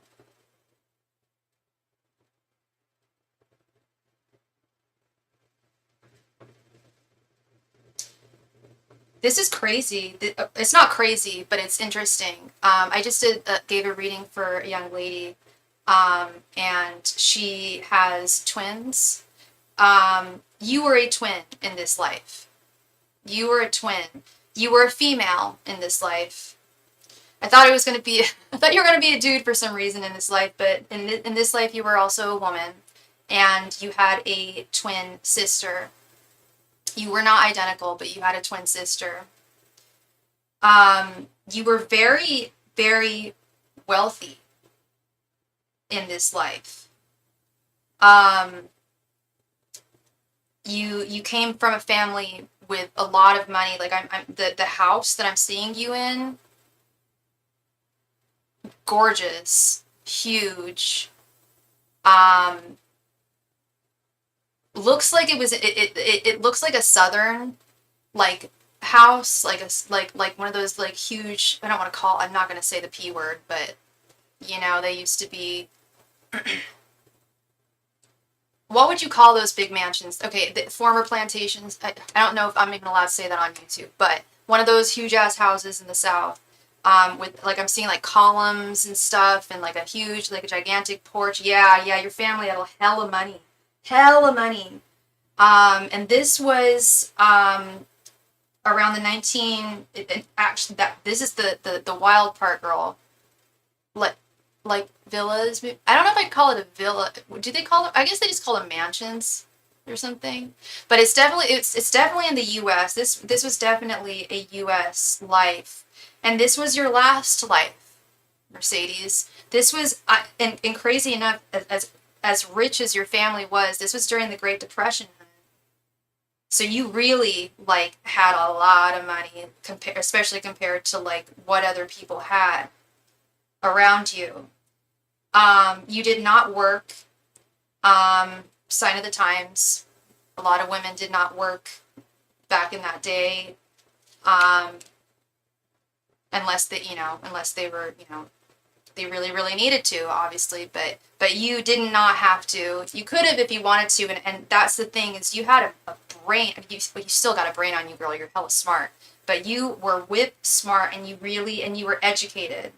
This Page of Pentacles, you were a student. You loved to read. You loved reading. You loved literature, and you wanted to be a writer. This Ace of Swords. Oh my God. Yeah, you really wanted to be a writer. And you were really close with your twin sister. But the rest of your family was very oppressive. It was not a happy home with this Four of Wands reverse. It was not a happy home. And dare I say, you were not the happiest person in this life. It was things felt very stagnant. You felt like your dreams were stolen from you. Like you had the money and the wherewithal to go to a really good college. Like I think you went to like an Ivy League or. Okay, wow, Spirit's getting that specific. Spirit's saying that you went to Vanderbilt. Okay, in Tennessee. So this might have been in Tennessee, somewhere in the South. But you went to Vanderbilt. That's where my doctor went. That's crazy. Okay. Yeah, so you went to Vanderbilt and you wanted to become a writer. You wanted to be a novelist. Your sister also went with you, but she was like, she got the other side of the brain.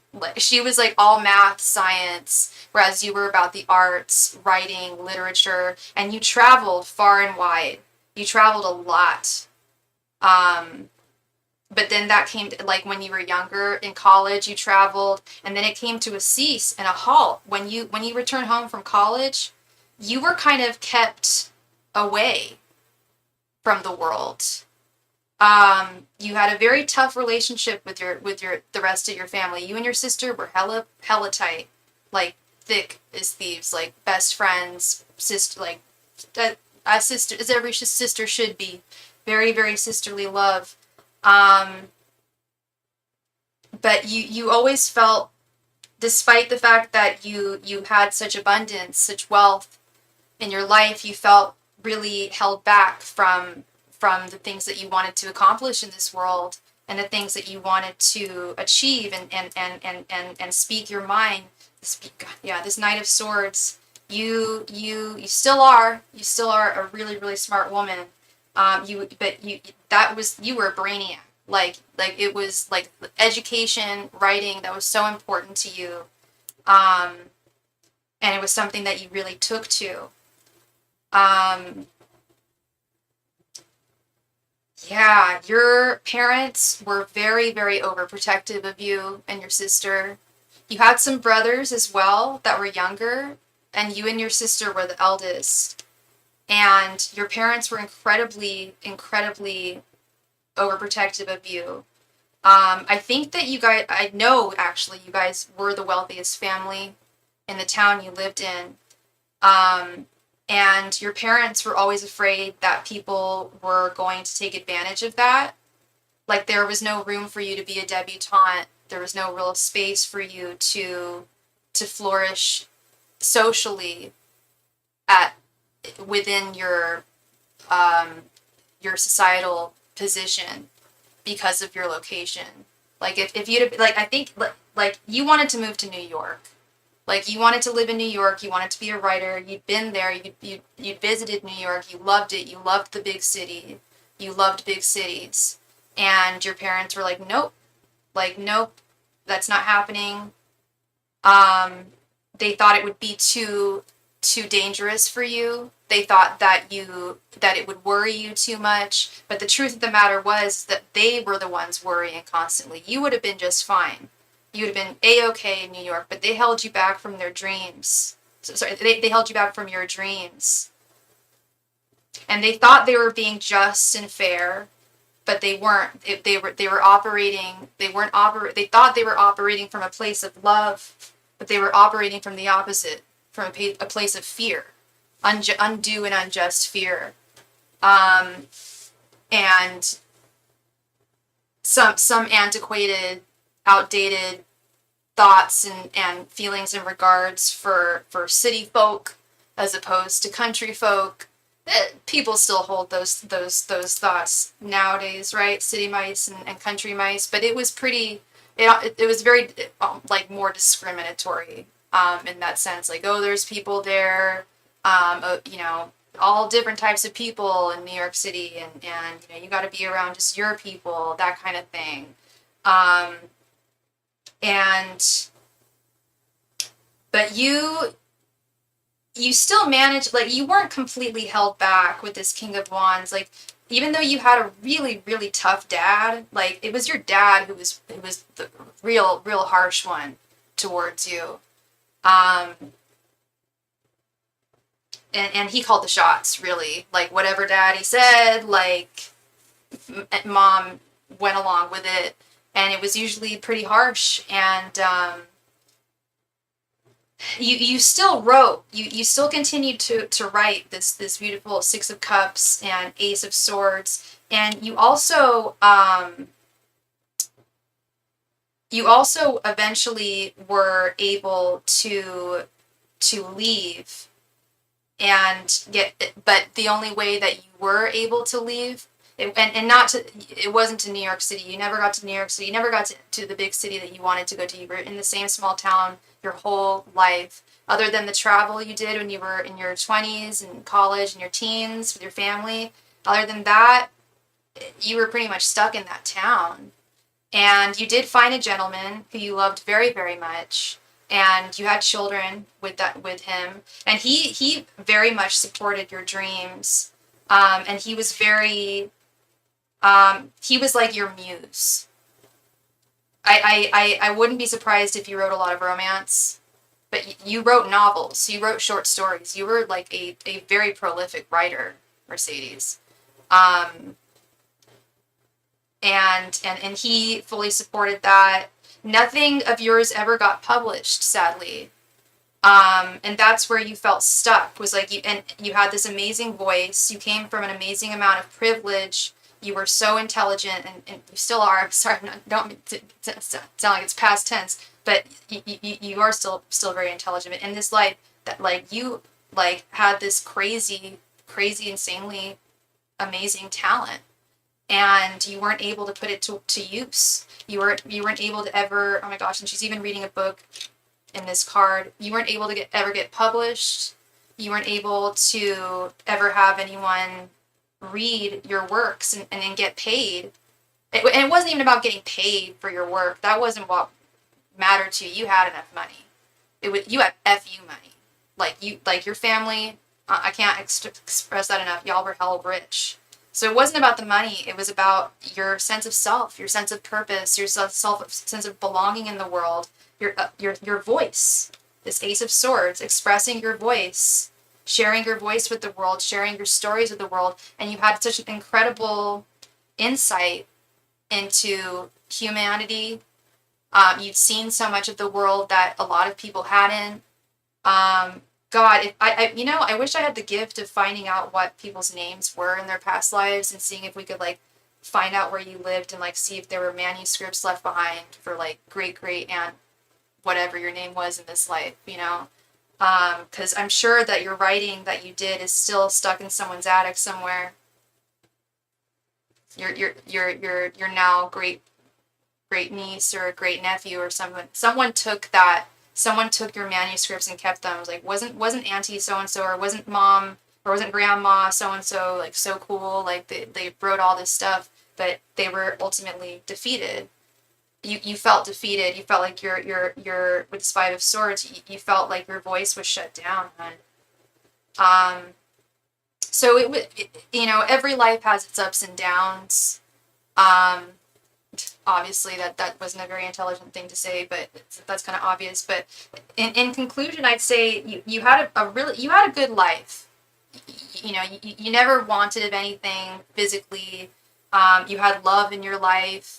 You had this wonderful man, this King of Cups. You had your wonderful sister. Your dad was a hard ass, but he meant well. It was just more of a sign of the times and such, and was very, very overprotective. But he did love you dearly, and you knew that too. You never felt unloved, Mercedes.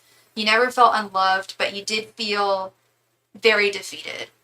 Very defeated with this Five of Swords, this Eight of Pentacles reversed, Death reversed, the Chariot reversed. Like, you were never able to fully move forward in the way that you want it to.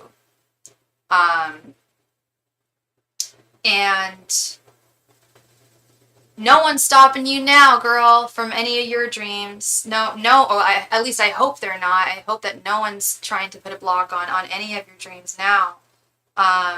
Because, I asked Spirit, like, illustrate the most relevant past life that you feel Mercedes needs to hear. And this was the one, and it was your previous one, your last one. It wasn't too long ago, 1930s. Not a huge, less than 100 years ago,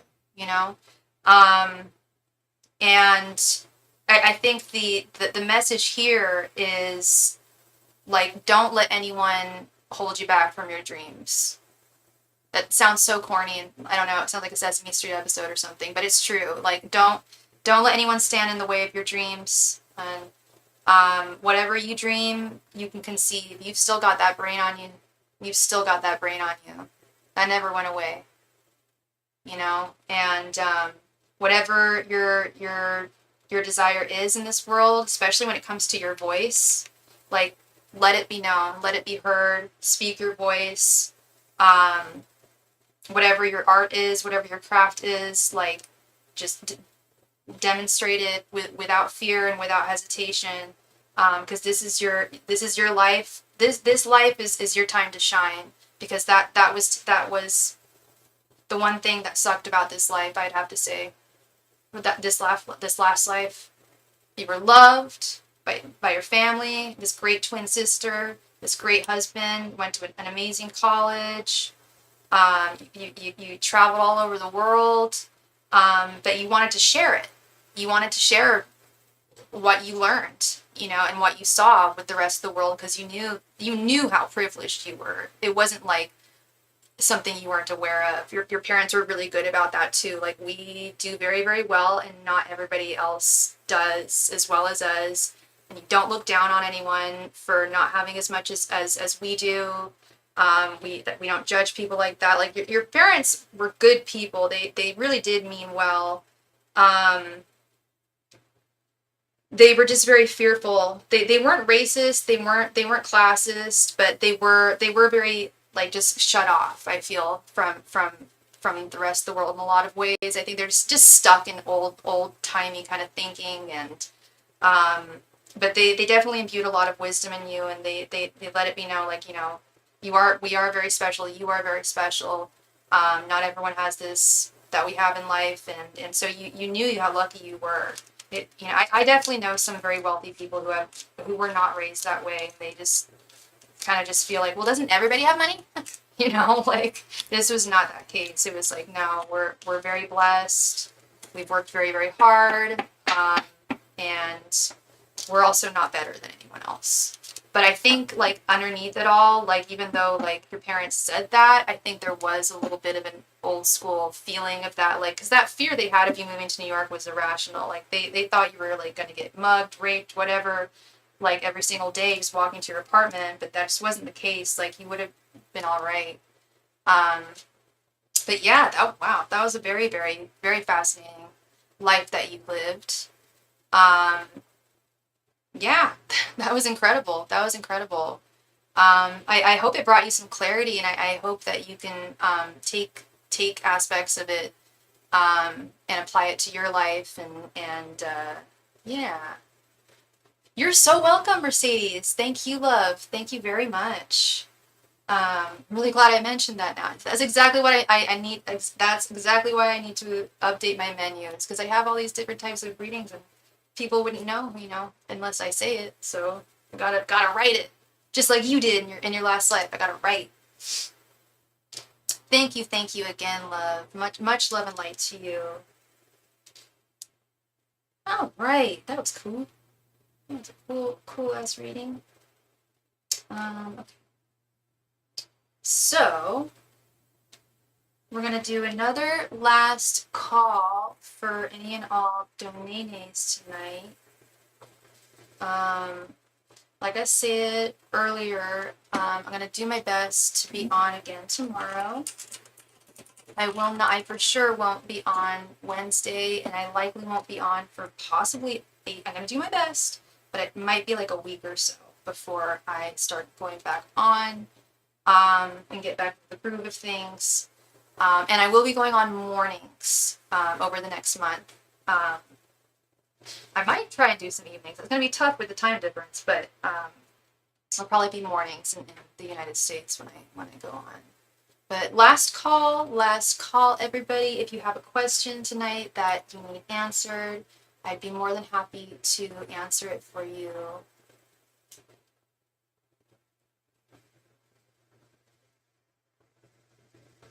Last call tonight for any and all donations. Yeah, tonight we had a lot of very interesting readings. A lot of heavy readings. Not gonna lie, I definitely have. That was gross. Sorry. I definitely have some nights where we have like positive reading after positive reading, good news all the time. Tonight was rough. Hey, Darcy. Hello. I hope you're doing well. Good to see you. Yes, good evening to you too. I bet it's chilly where you are. It is chilly, Cocoa Puff. If it's chilly where I am, there's no doubt it's not chilly where you are. If you get a reading, it'd be heavy as well. Oh, I can't promise that, but if you think that it would be heavy, then you would know better than me. It's cold, yeah.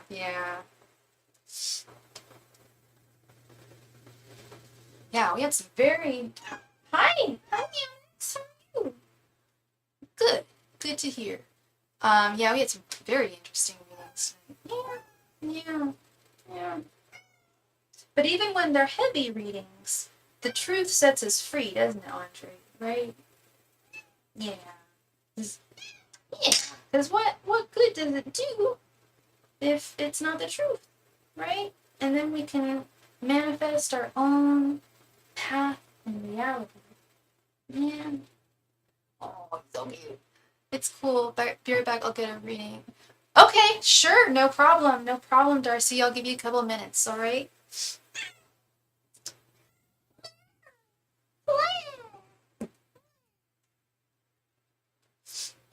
Oh, wow.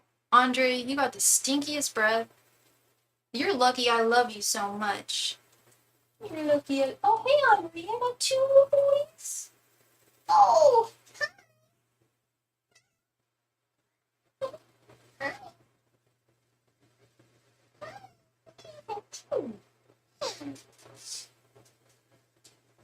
Kitty cats are super vocal. Vocal little buddies tonight. What is the soulmate reading? The soulmate reading is to see if somebody who you're with is your soulmate. I know, I love kitties too. I am such a cat lady. I am a total cat lady. Yeah, because I don't believe in twin flames. I do not subscribe to that theory. I think it's actually a pretty toxic theory. But I do believe that we have multiple soulmates and in this world, and they're not. Sometimes they're animals. Sometimes we have animal soulmates. We have family soulmates, friend soulmates, and of course romantic soulmates. And yeah, it's just to see if the person who you are have romantic feelings with is a soulmate or not.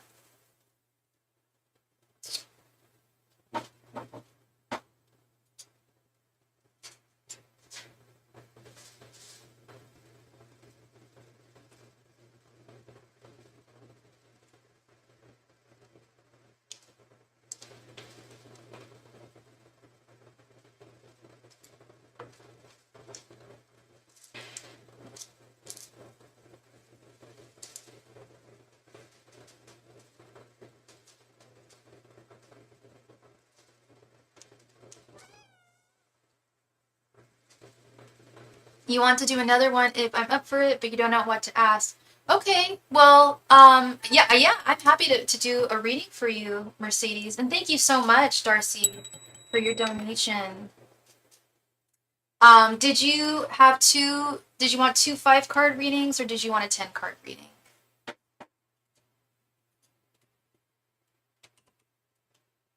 I'm happy to answer whatever is on anyone's mind tonight.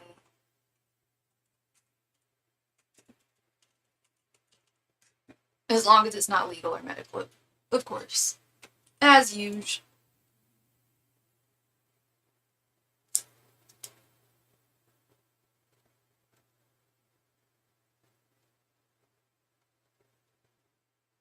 You can expand on my question I ask on notes. Okay.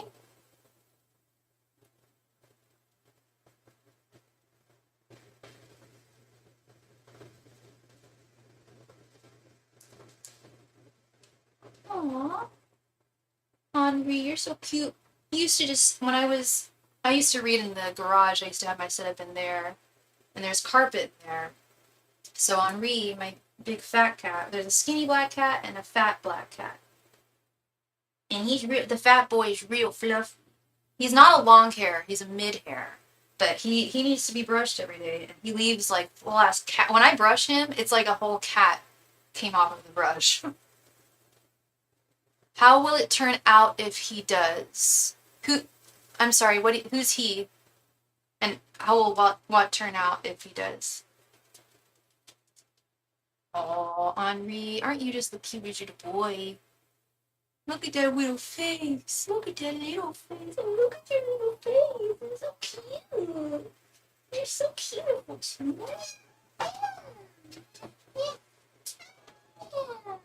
Good boy.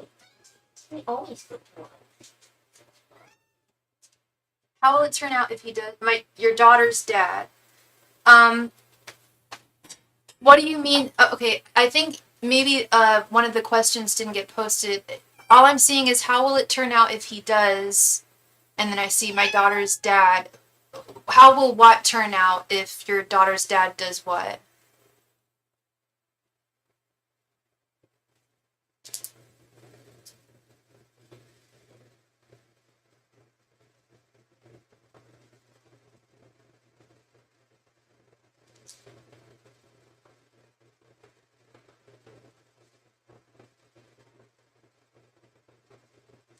I ask if my daughter's dad will ever reach out to her and how will it turn. Okay, sorry, I didn't see that. It didn't get posted for some reason.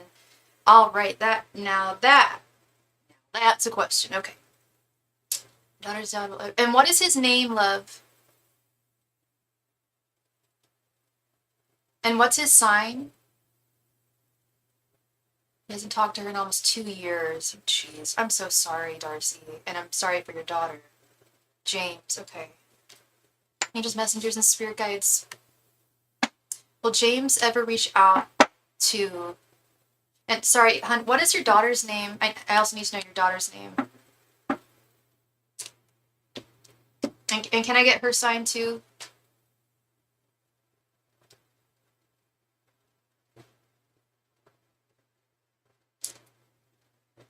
Angie, okay.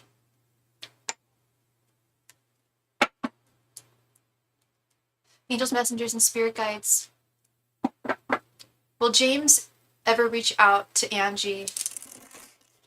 Angels, messengers, and spirit guides. Will James ever reach out to Angie? Angels, messengers, and spirit guides. Will James ever reach out to Angie?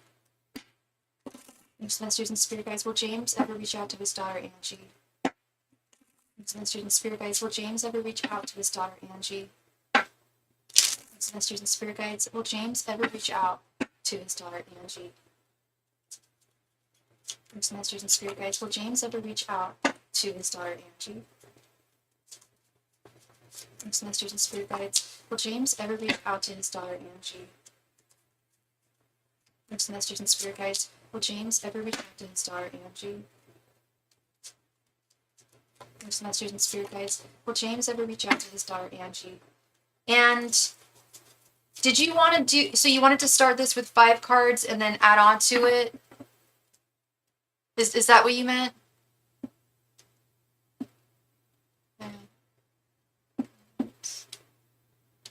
We'll start with 5 and see where we go from here. Just let me know, hon. We have, okay, wow, 6 of Cups. The Hierophant. 2 of Cups reversed. Six of Swords reversed. And 10 of Swords. The second part can be how will it turn out? Okay. Well, I think I've already got both answers for you here. My answer is yes. The Six of Cups is not just communication, but it's childhood. It represents childhood. It represents communication. I do see him reaching out to her. I do see him doing, well, he's not doing the right thing and he hasn't done the right thing, but this is at least something right that he could, doing something right by his daughter, with this Hierophant card here.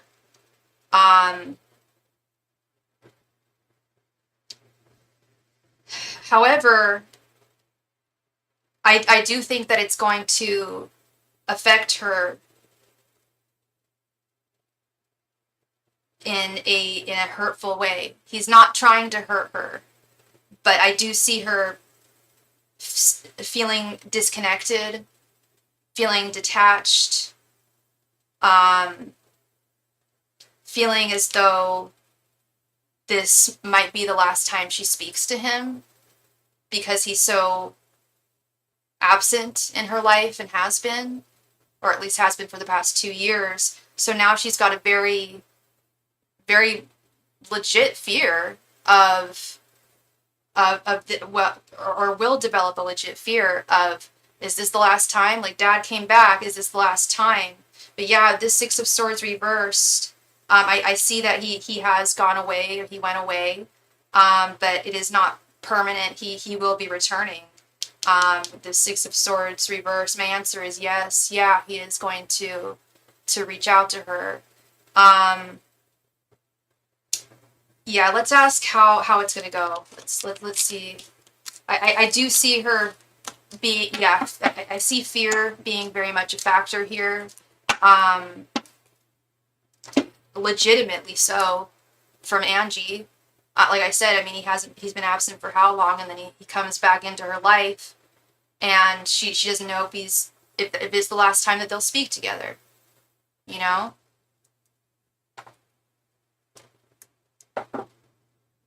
How old is she, hun?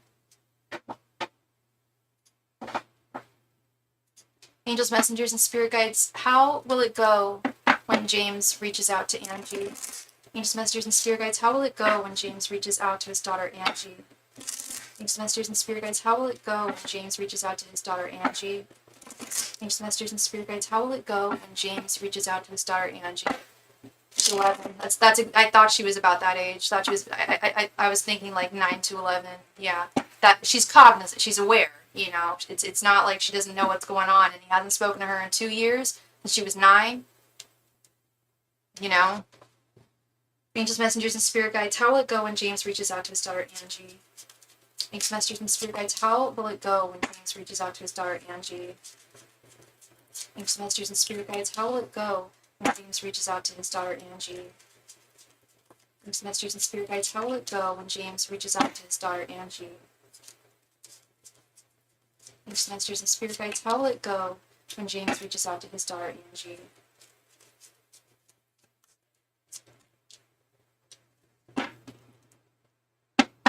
She sometimes cry about it, and sometimes she says she's fine, but I know she's not. Yeah.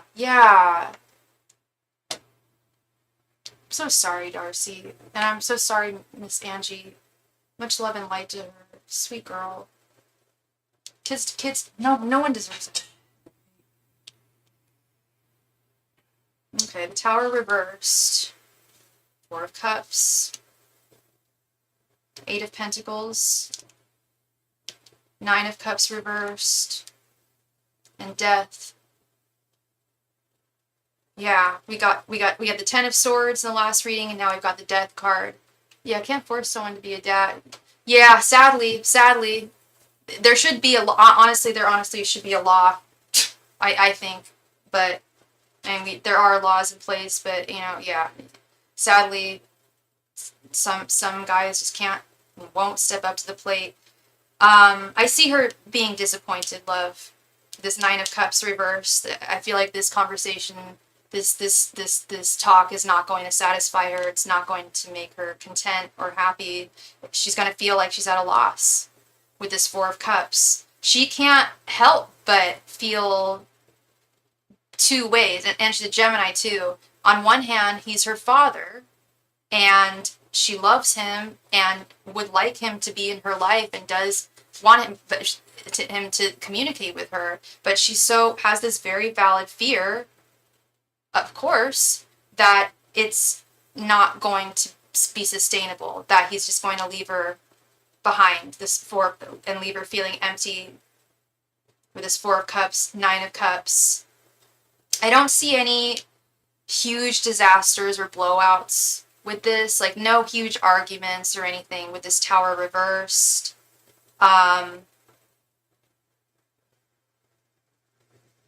However, so this first meeting that they're going to have, I will say, I do think he wants to be more present in her life. And I don't think this will be the only time that he reaches out to her. I think he's going to make a really solid effort to actually stay in her life with this Eight of Pentacles. But she don't know that. You know, he'll tell her that, but why should she trust him? What faith what has he given her in this life other than life itself to have faith in her father? She loves him because he's her dad, but he's been absent. So she's got this, she's torn. She's torn with this feeling of like, okay, he says that this isn't going to be the last time, that I'm going to stay in your life and we're going to continue talking and communicating. But how can she not have that fear? Exactly, precisely. All she's known is him being inconsistent. You know, and I'm guessing that he hasn't spoken to her for 2 years, but I'm going to guess that her entire life he's been in and out. Not consistent, not a consistent father. And all she's wanted was that consistency. That's all she's wanted from him. You know, it doesn't. She knows that the two of you can't be together, and she's accepted that. She gets that, but for him to not be in her life, that gets deeper. You know, and I will say, I do think he's going to turn a new leaf here. With this Death card, this is a transformation. I do think he's very serious. I think he's thinking about it right now, reaching out to her. I don't know when it's going to happen, but I don't think it's going to be. I don't think it's going to be much longer before she hears from him. And I do feel like he's going to promise her, and apologize for his absence. And I hope he can hold. Yes, I am Mahogany. Thank you. I hope that he can stay true to his promises and what he says, but because he is going to make it, he's going to apologize for his absence, and he's going to tell her this is not the last time you'll see me, babe. Like, this is not the last time, Angie. Like, you will see your dad again. We're gonna keep in communication. Like, things are gonna turn around. Don't worry. With how he's been, I don't want him to promise her anything. That's what I was thinking. I was thinking the same thing. I don't want him to promise her shit, because I don't know if he can. He doesn't seem like the type of person who can stand by what he wants to do. I really don't want him giving her any false hope, you know? Thank you very much, Mahogany, for your donation, love. I appreciate you. Yeah. So, you know, that's a dicey one there, Darcy, because, you know, she does deserve, obviously, to have her father in her life, but, you know, I agree with you. Like, someone like that who's been nothing but inconsistent throughout her whole life, I wouldn't trust any promises from him. And I think you said he's an Aries too. Did you say he's an Aries? They're like, I feel like they're the worst fathers. They're children themselves. Yeah, he's an Aries. Yeah, that cuts out, or that checks out. So I'm torn. Yeah, I almost just want to completely cut him off, but I can't, because girl, I hear you loud and clear. I totally get it. Yeah. I'm right there with you. I'm putting myself in your shoes, and I'm feeling exactly the same way. It's like, yeah, she deserves to talk to her father, like it's her dad, you know. But we don't want little Angie having to suffer through any more disappointments and inconsistencies, you know. Any broken promises, you know, none of that. I would really meditate on that, Darcy. Really think about that, because I truly believe he's gonna make an appearance not too long from now. So really, really, you know, maybe talk to her a little bit about the possibility. I don't know, maybe not. But you know, that's definitely something to think about there. And I'm right there with you. I'm torn too. I don't know what to tell you. Like, you know, yeah, keep on meditating on it, and I will too, and I'll pray for you and Angie, and of course love and light to you. I meditate on you guys. I meditate every night, and it's usually after I go live, and so a lot of you guys, I'll think about you, and I'll get additional messages. And if I get any kind of messages about, you know, what you should do here, I'll let you know too. Okay, because this is really a tough one. Yeah. Absolutely. I'm thinking of the Four of Swords right now for you, Darcy. Like, yeah. Spirit's on board with you. Spirit's always on your side. So you listen to them, and I'll listen as well. Okay. You're very welcome. Thank you. Thank you so much, love. I really appreciate you as always, and really tough situation, but the two women are strong as hell. Females are strong as hell. We are so strong, and you and Angie have got this. Okay. Mahogany, thank you so much for your donation. Please go ahead and post your question right there in the chat. Thank you very much.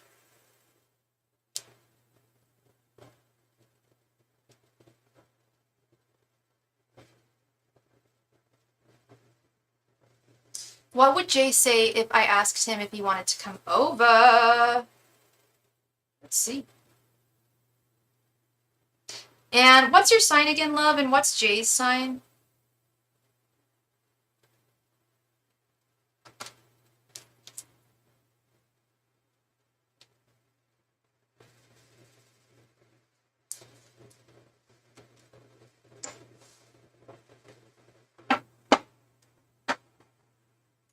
Angels, messengers, and spirit. You're a Leo, and you believe he's a Virgo. Okay. Angels, messengers, and spirit guides. What would Jay say if Mahogany asked him to come over?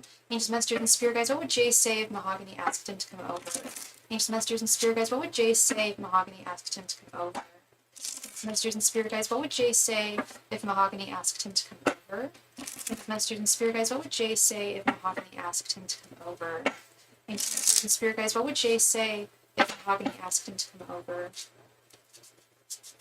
Angels, messengers, and spirit guides. What would Jay say if Mahogany asked him to come over? Angels, messengers, and spirit guides. What would Jay say if Mahogany asked him to come over? Angels, messengers, and spirit guides. What would Jay say if Mahogany asked him to come over? Angels, messengers, and spirit guides. What would Jay say if Mahogany asked him to come over?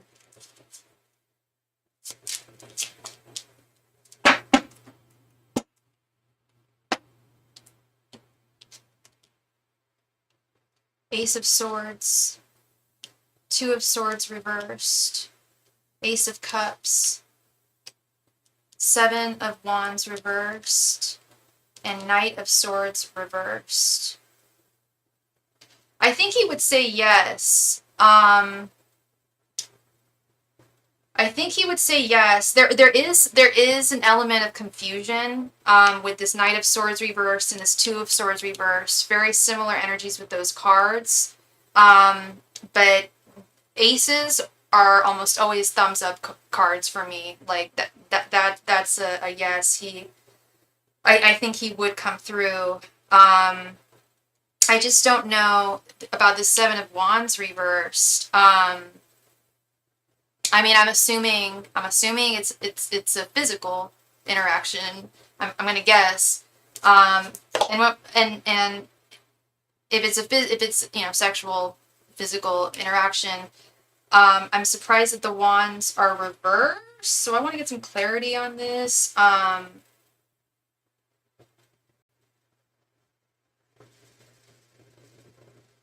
Has he been like, has he been like, has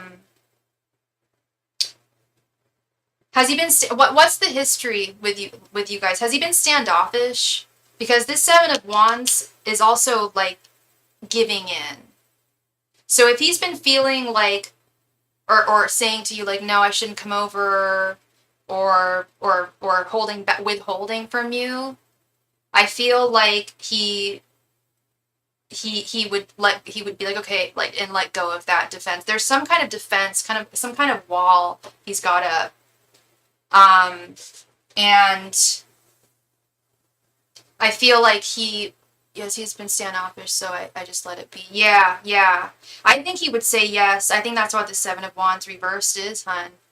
I think that right now he's confused for sure. This Two of Swords reversed and Knight of Swords reversed. That's why he's been standoffish. But he does have a cup of affection, cup of love for you, and he does want to see, he ultimately would like to see things at least move forward a little bit with you. He definitely is attracted to you, but yeah, he has put up a little bit of a wall here, but he would let that guard down. The Seven of Wands is all about being guarded, putting up walls, putting up, obstructions. Seven of Wands reverse is letting that go. So this is not a matter of him not being sexual or not being attracted to you. The attraction is very much there. I just think that he's been denying himself, and that's also something I saw too, is he's been denying himself of you. I don't know why. Maybe you might know better than I do, but there's something. It could just be a fear of commitment or moving forward in this situation. Because his mind is very scattered. This Knight of Swords reversed and Two of Swords reversed, but ultimately, my answer to that is he would say yes and come over. Yeah, and drop that standoffish thing that he's been doing.